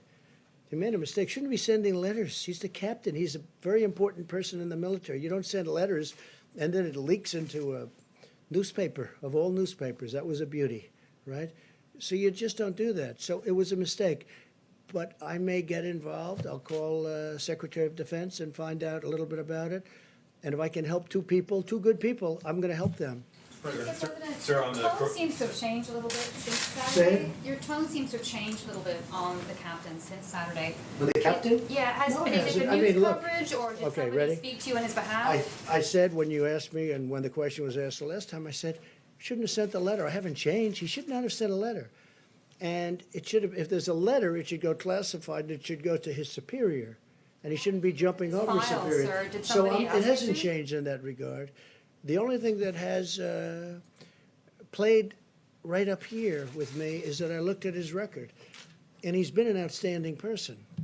If he wasn't, I wouldn't even be talking about this. He's been an outstanding person. He's had a very exemplary military career. I mean, he started off as a helicopter pilot. They called him Chopper. His name was Chopper. He was a great helicopter pilot. It's a tremendous skill. I know a lot about helicopters. And then he went to F-16s or F-18s, and he was a tremendous pilot. And then he's very smart. He studied nuclear energy, and he was fantastic. And very few people have the aptitude, they have the mentality to do that. Nuclear energy is very complex, it's very hard. Very few people can do it. And he did it well. And then he became the captain of a nuclear ship, right? He became replacement cost, if you look at replacement cost, $18 billion a replacement cost, right? So he's got, on a replacement cost basis, an $18 billion ship. The President Gerald Ford, very expensive. That's, the nearest thing I can think of, but they're spending money on that one like nobody's ever seen. So he made a mistake. And maybe we're going to make that mistake, not destroy his life. Okay, a couple of more. President, you mentioned medical professionals. You compared them to soldiers going onto the battlefield. Yeah. Many doctors and medical workers today, some have seen pay cuts. They're going into a certain environment where they're concerned about their own health, their families' livelihood, if something were to happen to them. Very much in my mind. As part of this phase 4, are you going to prioritize? It doesn't have to be phase 4. I think it could be a separate phase when it's all over. Right now, I don't think they want to think about it. These people don't want to think about it. These people are incredible. They're not thinking about how much am I getting paid. These people are incredible. I've seen it. I see the spirit. I hear about it all the time. From Mike, from the Admiral, I hear about it all the time. These people are incredible. When it's all over, I do want to seriously think, maybe in the form of bonuses. These people are, what they've done is incredible. I just admire the attitude, and I've said it.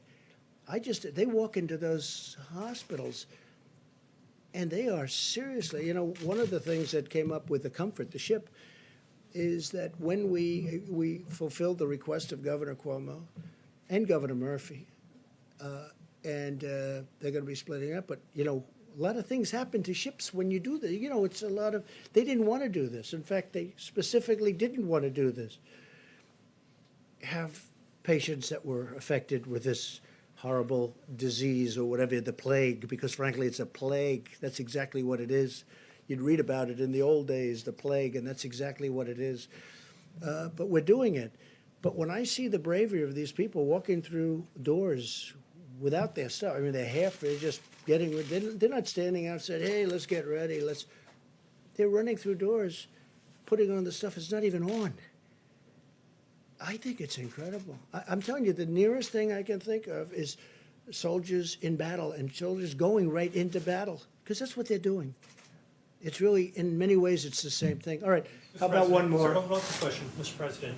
You may have seen this, the Masters tournament has been rescheduled to November. 2 questions.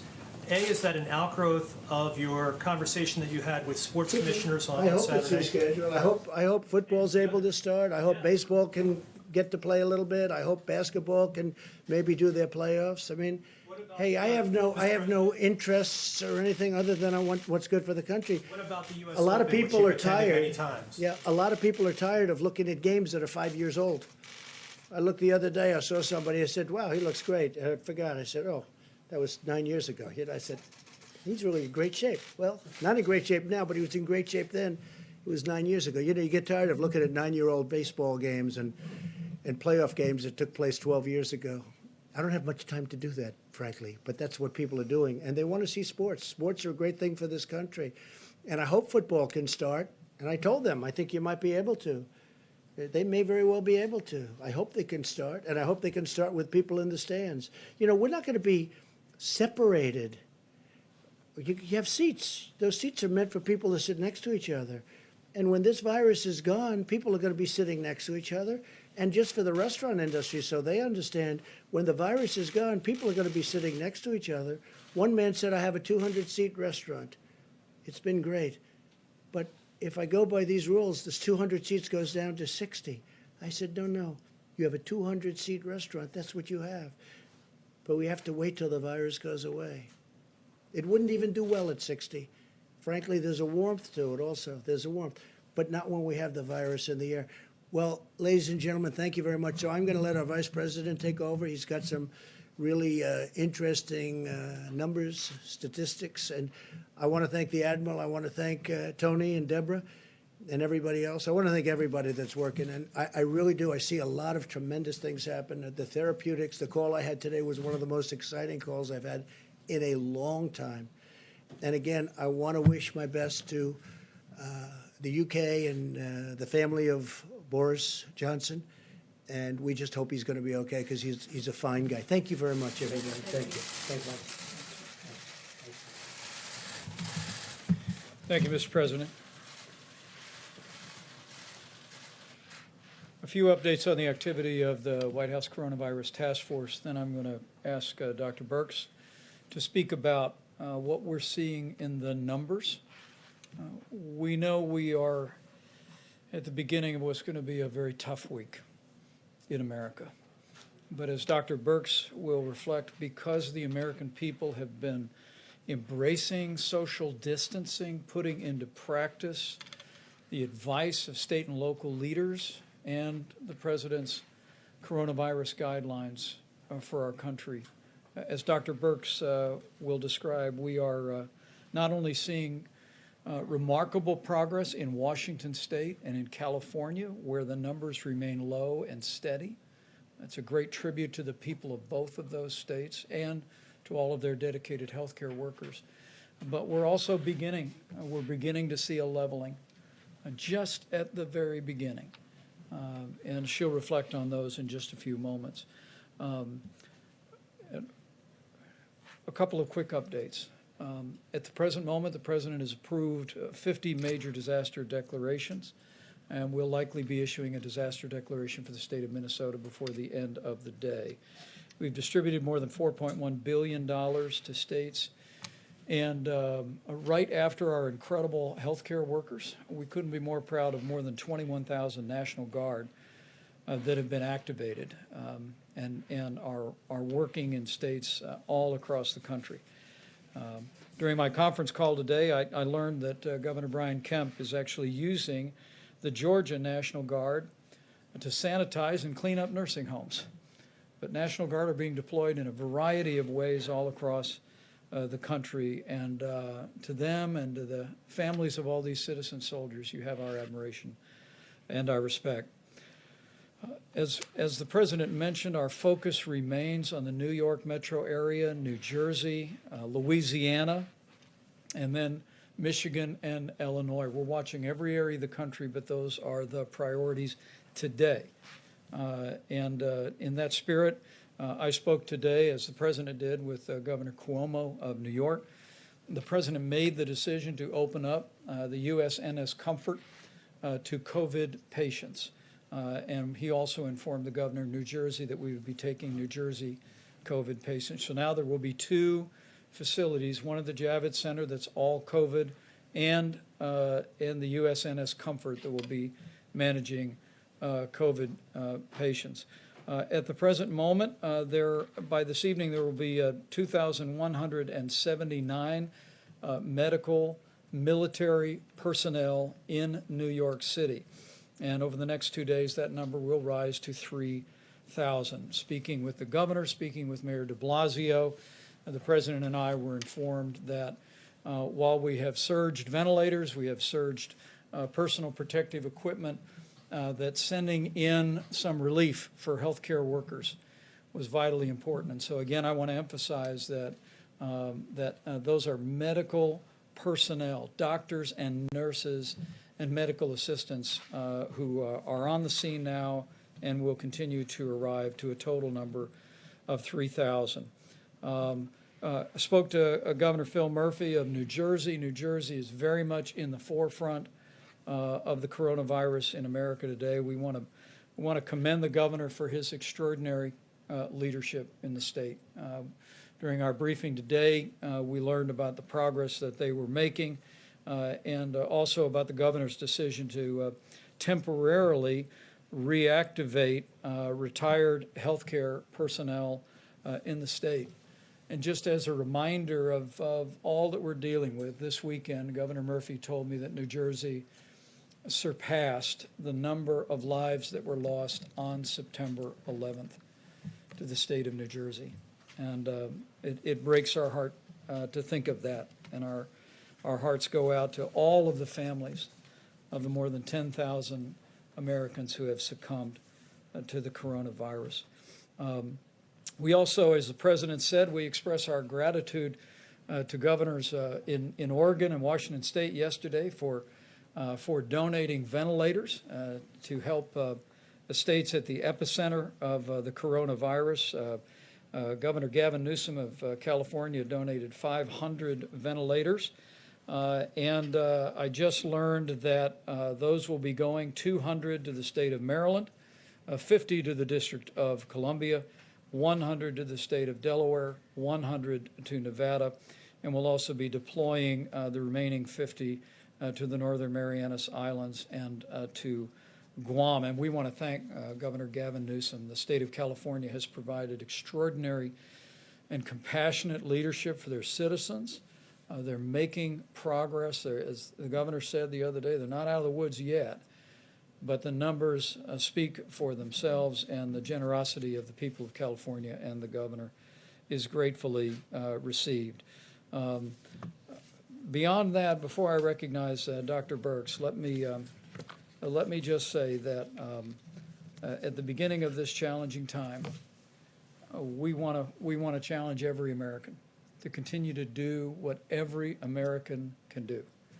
And clearly, what we see in Washington and California, and what we are just beginning to see elsewhere, is put into practice the social distancing recommendations of the coronavirus guidelines for America. Listen to your state and local authorities. We really do believe that while this will be a week of heartache, it also is a week of hope. And as we see some of the cases beginning to level just for a day or two, it is our hope that what we have seen begin in the greater New York area and even in Louisiana and elsewhere will become a trend. But it only becomes a trend if every one of us continues to take ownership and continues to do our part for this 30 days to slow the spread. With that, I'll recognize Dr. Birx for the latest data, and then we'll take questions. Thank you, Mr. Vice President. I think you heard very clearly our concern in the New York, New Jersey metro areas. This also includes Connecticut and Long Island. As we talked about, we did see a significant increase in Sussex County over the weekend. The weekend numbers are always difficult. I want to be clear on that because sometimes case reporting is not as accurate over the weekend. So we'll be watching very closely today's numbers and Tuesday's numbers. We're also very, of course, focused on the New Orleans metro area, and that includes the 3 parishes of Jefferson, St. John's the Baptist, and New Orleans proper, and of course the Detroit area, which is Oakland and Wayne. As we mentioned before, we're continuing to track very closely out of concerns of it potentially reaching logarithmic phase in the Chicago metro area, the Boston metro area, the DC and Baltimore metro area, Indianapolis, the Denver area, and 2 regions of Pennsylvania, Philadelphia and the Pittsburgh area, as well as Dallas and Houston in the Texas area. I had a very encouraging call because we also don't want to miss anything. Remember, I showed you a lot of states were very much under 25 and 50 cases per 100,000.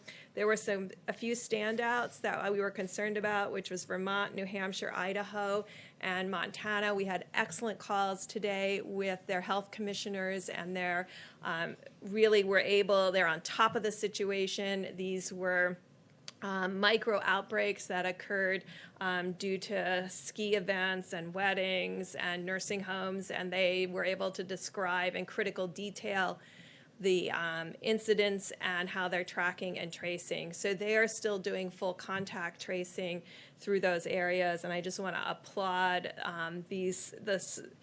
both a rural and metro problem, and I really want to applaud how many of the states that may have smaller populations are approaching this. That gives us encouragement of how we can talk about beginning surveillance activities at the same time we're following these very clear outbreaks and ensuring that there's full supplies based on the very granular data that we're utilizing. And I just want to thank the mayors and governors who get us that granular data and allows us to make these deep interpretations across all of the United States. We know each governor is concerned about their areas, but these metro areas cover different areas. So the Philadelphia area also includes southern New Jersey and Delaware, and so we have to really look at things very much as both the metro and the communities that surround those metros. And so all of those people, we ask you again throughout the United States to follow these very clear guidance. I want to just recognize both HHS, and you heard about the work that Admiral Giroir is doing, the work that Dr. Hahn and Administrator Seema Verma are doing, and also Administrator Engels in the work of HRSA to really ensure that our federally funded clinics are actively engaged in all of these aspects. But I also want to recognize the military, the medical corps, the nursing corps, and the medical subspecialty corps. These were my brothers and sisters for 29 years. It is highly unusual for the active force to be called into a domestic situation. I think that shows you how seriously we're taking this at the federal government level. In my 29 years in the military, I was never deployed domestically. So this is showing you how serious of an event we take this. If the military is deploying domestically, it is another reason for every American to be following these guidelines. Finally, CDC quietly launched a new website. It's if you go to cdc.gov and you go to COVID-19, you can find their surveillance data. This surveillance data is bringing together our influenza-like illnesses with their syndromic management databases so that you can track the respiratory disease across the United States. The states are used to using this system. It's in emergency rooms, it's in hospitals, it's in doctors' offices, and it gives you insight, and you can see very clearly influenza A peak.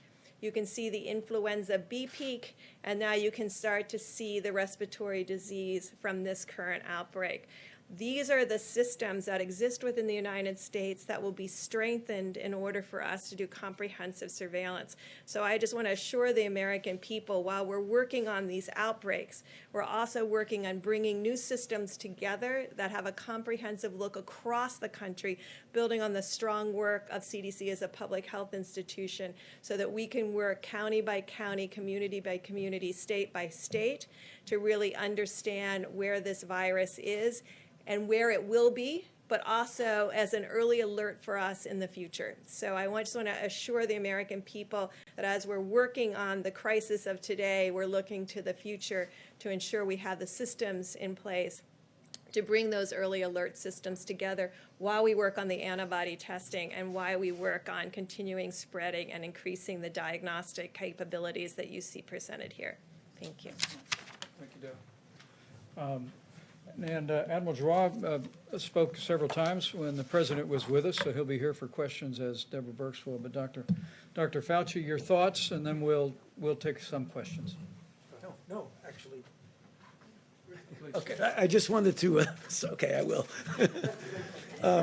It related to something I said yesterday about that somewhat paradox of everything going up at the same time that the feeding into this engine of this virus is starting to show some signs. So Governor Cuomo today reported an interesting data from New York, namely that the number of hospitalizations, the number of admissions to intensive care, and the number of requirements for intubations over the last 3 days have actually started to level off. So again, everybody who knows me knows I'm very conservative about making projections, but those are the kind of good signs that you look for. You never even begin to think about claiming victory prematurely, but that's the first thing you see when you start to see the turnaround. That doesn't mean we don't have a lot of work to do. That tells me instead of saying, that's pretty good, it's we got there through mitigation. We cut off the stream of people who ultimately required hospitalization, required intubation, required all of the kinds of extreme methods. So we just got to realize that this is an indication, despite all the suffering and the death that has occurred, that what we have been doing has been working. So the call that I say every time I get to this podium is just keep it up, because this is going to get us out of it. This is our best and only great public health tool. And are we starting to see that across many states? We're seeing the level of hospitalizations and deaths is lower than what we anticipated. Well, you're going to see it most dramatically, John, in a place like New York, where you see it goes up and peak, and then it will hopefully, and I think it will, come down. When you have places like Seattle, which and Washington State, who did a really good job from the beginning, it never really did that, so they were able to keep it down. And on the charts that Dr. Burke showed, when you saw California and Washington State, they were fortunate, they did a good job, that it never really got out of hand. So again, this is a big country, and you have a number of different metropolitan areas. I think if we do it right, you're going to see those who have not peaked will not peak, and those who have peaked, the New Orleans, the New York, New Jersey, Chicago, Detroit, and others, you're going to see the same thing if we keep our foot on the accelerator. Further questions for the team? Yes, sir. I'm just following up Dr. Fauci's comment earlier about what it's like going to be coming back to normal, and until there's a vaccine, that there'll be gradual steps towards restoring normalcy. Under that, short of a vaccine, does putting 80,000 people, fans, spectators in a sports stadium, or 25,000 politicos in an arena for a political convention this summer make a lot of sense? Or does those sorts of things require a vaccine to fully protect the American populace? No, I don't think that you're going to have to say that the country cannot get back to a real degree of normalcy until you absolutely have a safe and effective vaccine. It will be really evaluating the kinds of things, and that's the reason why it was discussed up here, why it's so important to have an antibody test so you know what the penetrance is in society. And then we have a situation where we don't ever want to get to have to mitigate. We want it to be able to contain. And by the time we have to face what's going to happen with this going back to normality, we will have in place the capability of identifying, isolating, contact tracing, so that it never gets out of hand. Ultimately, the showstopper will be obviously a vaccine where you can vaccinate people and you won't have it. There's going to be another issue that's going to be important, and it has to do with somewhat of a comparison, for example, with influenza. We go through multiple cycles of influenza. There's always a degree of background immunity in the population. I mean, that will ultimately happen if we get a situation where we get back to normal. Now, I hope we don't have so many people infected that we actually have that herd immunity, but I think it would have to be different than it is right now. So again, remember when you say normalcy, I mean, we could get back normally, economically and otherwise, without necessarily saying we're going to forget about the virus. We have to pay attention to this because we've had a very bad experience with this virus. Follow up on that, please. Thank you, and this is for the Vice President, for Dr. Birx and Dr. Fauci, but can you give us a sense of, and I know you don't want to make any projections, but where we are with the numbers, because we saw that horrible number today, more than 10,000 deaths now in the U.S. Are we on track for those best case scenario numbers that you had laid out, the 100,000? Or are we potentially coming in lower than that at this point, given some of what you're seeing? It just gives me an opportunity to thank and respect the modelers who have really worked on this, because there's a large number of them have worked very hard and done a lot of predictions. And what we did is we did predictions of predictions. We like to integrate data, and so that's where you come up with these numbers. I think Dr. Fauci and I both strongly believe that if we work as hard as we can over the next several weeks, that we will see potential to go under the numbers that were predicted by the models. And I think that is really two things. It is the extraordinary compliance of the American people and the diligence that they have mitigated with. Because remember, we are doing this strictly by behavior change. It's very hard to change trajectory of viruses on just behavior change. We have had difficulty in our past doing that.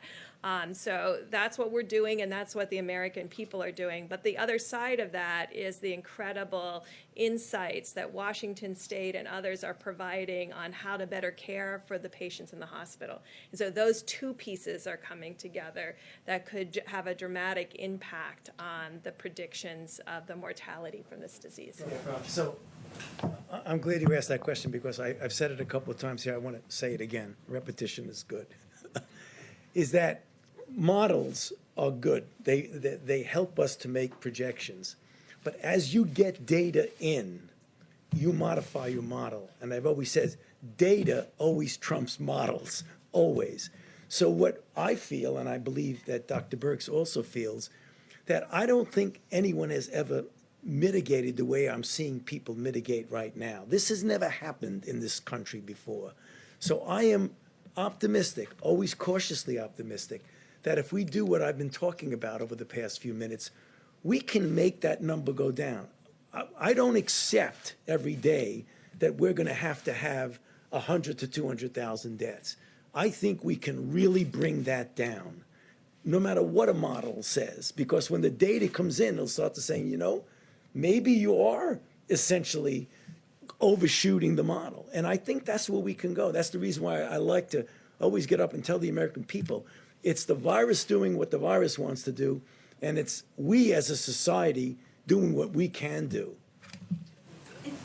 And let me just amplify that from a layperson's perspective. And the American people are doing it.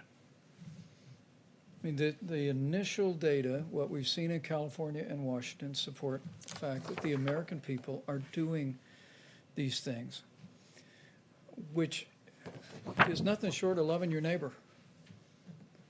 I mean, the truth is, the threat of serious illness for most Americans is relatively low. But the threat of serious illness for seniors with underlying health conditions or anyone with an immunodeficiency is very high. And when we see Americans putting these principles into practice the way you all have been, it really means you're considering others more important than yourself. And I have to tell you, for the president, for me, for all of us, it's deeply inspiring. We just need to continue to do it for all of these 30 days, and we'll bring that number down. How about a couple more, please? So, Mr. Vice President, when will you know, when do you think that you will know whether or not you will have to extend those 30-day guidelines, or if 30 days will be enough? Well, the experts told us that somewhere around the middle of this month would be the peak. And as we begin to see a couple of days that might be the beginning of leveling, we're gonna watch that carefully, and we're gonna bring that information to the president. But for now, the decision is, and the request of every American, is to continue to put into practice all of the president's coronavirus guidelines. 30 days to slow the spread. And for all of you in areas that have been impacted broadly by the coronavirus, listen to what your state and local authorities are asking you to do. It will protect your health, your family's health, and it will save lives. Let's do a couple more, and for our panel, if you'd like. Jeff. More of a personal question, but Dr. Birx, can you tell us if your granddaughter's okay? And yeah, I'd like to know too. Well, thank you. Due to the great care of my 91-year-old nurse mother and my daughter, she's down to like 100 to 99 now, but it was 3 days of 104 and 105, which is, you know, babies can do that, but it's very scary, especially when I couldn't assure myself that she was fine. So it was just some sleepless nights for me and them as they kept our fever down. So thank you for asking. You have the virus? Oh, no, I'm sure it's roseola or something. They have not been out of the house. They're not allowed out of the house. They've got 2 granddaughters under 1, 2.5 almost, and one only 10 months, and my 91-year-old and 96-year-old. So no one is allowed in that house or out of that house because there's too much precious cargo inside the house. How about one more question? We'll let Thank you you, all. Mr. Vice President. For whoever wants to answer this, it's a technical question. So FEMA says that it is in the process of distributing 90% of each state's allocated supplies for the National Strategic Stockpile. And that allocation is determined based on population by the last census in each state. And the other 10%, it says, is going to frontline healthcare workers serving in the federal response efforts. So where are those healthcare workers in the federal response? And do you envision a scenario in which you could start giving states more supplies from the National Strategic Stockpile? It's a really good question. And let me say the Strategic National Stockpile, and I'm going to have Admiral Giroir speak about his piece of that, has been largely deployed. We are continuing to replenish it in part with a small portion of what's coming in from around the world. You've heard about our air bridge, now more than 50 flights that have been scheduled that are bringing millions of supplies into the United States. What we're doing is taking less than 10% of that, put it into the Strategic National Stockpile, so we have that to basically provide for states on an as-needed basis. But the other 90%, that system that I just described earlier when the President was here, is working with the 6 major medical distributors in the country to deploy those resources to New York, New Jersey, Connecticut, Louisiana, Michigan, Illinois, the exact priority that you just heard Dr. Birx describe and that the data informs. And those decisions are being made every single day. And so while if a hurricane hits Florida or tornadoes or flooding tear through the state of Indiana, we're very accustomed to FEMA coming in, drawing from the national stockpile, providing specific resources. In this case, with a nationwide effort, what President Trump directed us to do was literally marshal the resources of the full economy to be able to make sure that we can meet the needs for personal protective equipment, ventilators, and all manner of supplies. And we're doing that in a small way through the Strategic National Stockpile, but in the largest way through that control tower system that Admiral John Polubchik is running for us, that is deploying those resources and making sure they're going straight to where they need to go. And as I said earlier, those decisions are being informed by the data, and they're literally being made by our team at FEMA on a daily and sometimes hourly basis. And we'll continue to keep you informed, as we did today, about where some of those are going. But let me let Admiral Giroir finish that answer. I don't really have much more to add to that. The Vice President is certainly well informed about that. And I want to assure you that all the sourcing around the world, if it's there, we're putting it in our supply chains. We're buying more. Manufacturers are stepping up to the plate. And this is going not just by percent allocation, but it's going to the exact places that need it in the quantities that they need to take care of patients. And we want to make sure this is a two-way street. We get the data in from individual hospitals to know exactly what their burn rate is, exactly what they need. And we want to make sure that they feel comfortable that they're going to have supplies because they will. Because part of this is about potential shortages, some places. Most of it's about a fear of a shortage. If I'm a physician in an ICU and I'm not sure that it's going to be there, that's going to scare me. It's going to scare my nurses. So we want everyone to have that assurance that we will provide you what you need over weeks, periods of time, exactly to your need. And Admiral Polubchik and his team, and again, it's all military in there. I mean, he is the logistics guy for the Joint Chiefs of Staff, right? This is what he does. He is a wizard. There are more stars around me in the DoD part of the military than I've generally seen outside of the Pentagon. This is really being run as a military operation. I'm in the U.S. Public Health Service. So we're part of HHS. The Surgeon General and I have the honor of running that service. We are shoulder to shoulder in the field, in the military hospitals with everyone else. There are only 6,100 of us. 3,000 are doing direct patient care on a daily basis. We take care of the Indian Health Service, the Bureau of Prisons, those in detention at the border, et cetera. That's what we do. The other 3,000, over 2,000 of those are in the field already, taking care of patients directly, and we have more going out the door every day. And if I could just follow up on that very quickly then, is it even worth then governors writing into FEMA if they've already received their 90% allocation and you're getting data directly from the hospitals to ask for more at this point? This has been a very cooperative interaction. I bet I talk to 5 governors a day, and we talk out the issues and understand what they perceive in their state. They often help point us to particular areas that they feel need more attention or that needs more communication. So it's been very productive. I have to look up what governor goes to what state because that's not my world, but it's been a very productive interaction. So I think all of this is necessary. I'm on almost every governor's call with the vice president. They're very meaningful, they're impactful, they're informative, they're communicative. We talk to each other, but then we do get down to the individual hospital level because when the rubber meets the road, you got to know what the docs, nurses, respiratory therapists, the people who clean the rooms are an important part of the team. I want them to come to every work saying, it's not that I clean a room, I'm saving lives today. And they are saving lives by keeping the viruses off the surfaces and reducing transmission. So you've really got to get that granular, and we're to a point with Admiral P's.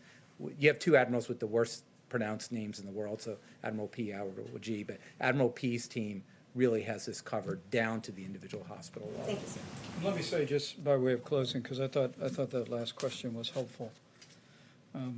We're interacting with governors every day, 7 days a week, and we welcome that. And while there are some resources in the Strategic National Reserve, we spoke about ventilators. We have some 9,000 ventilators on standby. We also have this vast array through the commercial system that when we hear from governors, we're identifying the needs. They're working every day to identify their hospital capacity. We went over governors today saying we need to know what your capacity is, what your normal capacity is, what your surge capacity is. We need to understand what your equipment complement is across the state. And governors have been doing this. They've been assembling that information. But I want to tell you, the governors across this country in both political parties have been doing a remarkable job. And the president's grateful, and I'm grateful. And I just want to know that those healthcare workers that they're serving and the families that those healthcare workers are serving can be confident that we are going to do whatever it takes to get them what they need when they need it. And every governor is working in that regard. Every hospital administrator is working in that regard. And the opportunity that we have, because the American people are stepping up so strongly and putting others ahead of themselves. In most cases, they're acting in a way that puts the health of others first. We're more confident today than ever before that we're going to be able to provide our healthcare providers and the states that are impacted with the coronavirus with the resources and the support they need to meet this moment. And we're just going to continue to work our hearts out and make that a reality. But I have to end with just a reference to the healthcare workers. You've heard these doctors talk about them. They're all healthcare people. You've heard the president talk about them. You all have seen them. And to think what these healthcare workers, doctors and nurses and medical assistants are doing every day, it inspires us to get up early, to stay up late, to keep working, to make sure they have what they need to be able to continue to do their job courageously. And I know I speak on behalf of every American when I say how grateful we are for each and every one of you. And in this very special Holy Week, I know millions of Americans are praying for our healthcare workers. I saw a picture that I sent out last night on Twitter. It was an article about a series of cities where doctors and nurses had paused to pray for the patients and the families that they were ministering to. And I just want to say to all those healthcare workers, I know there is a chorus of prayer going up every day for all of you. And with your continued courageous service and with God's help, we'll get through this. And we'll get through it together. Thank you all.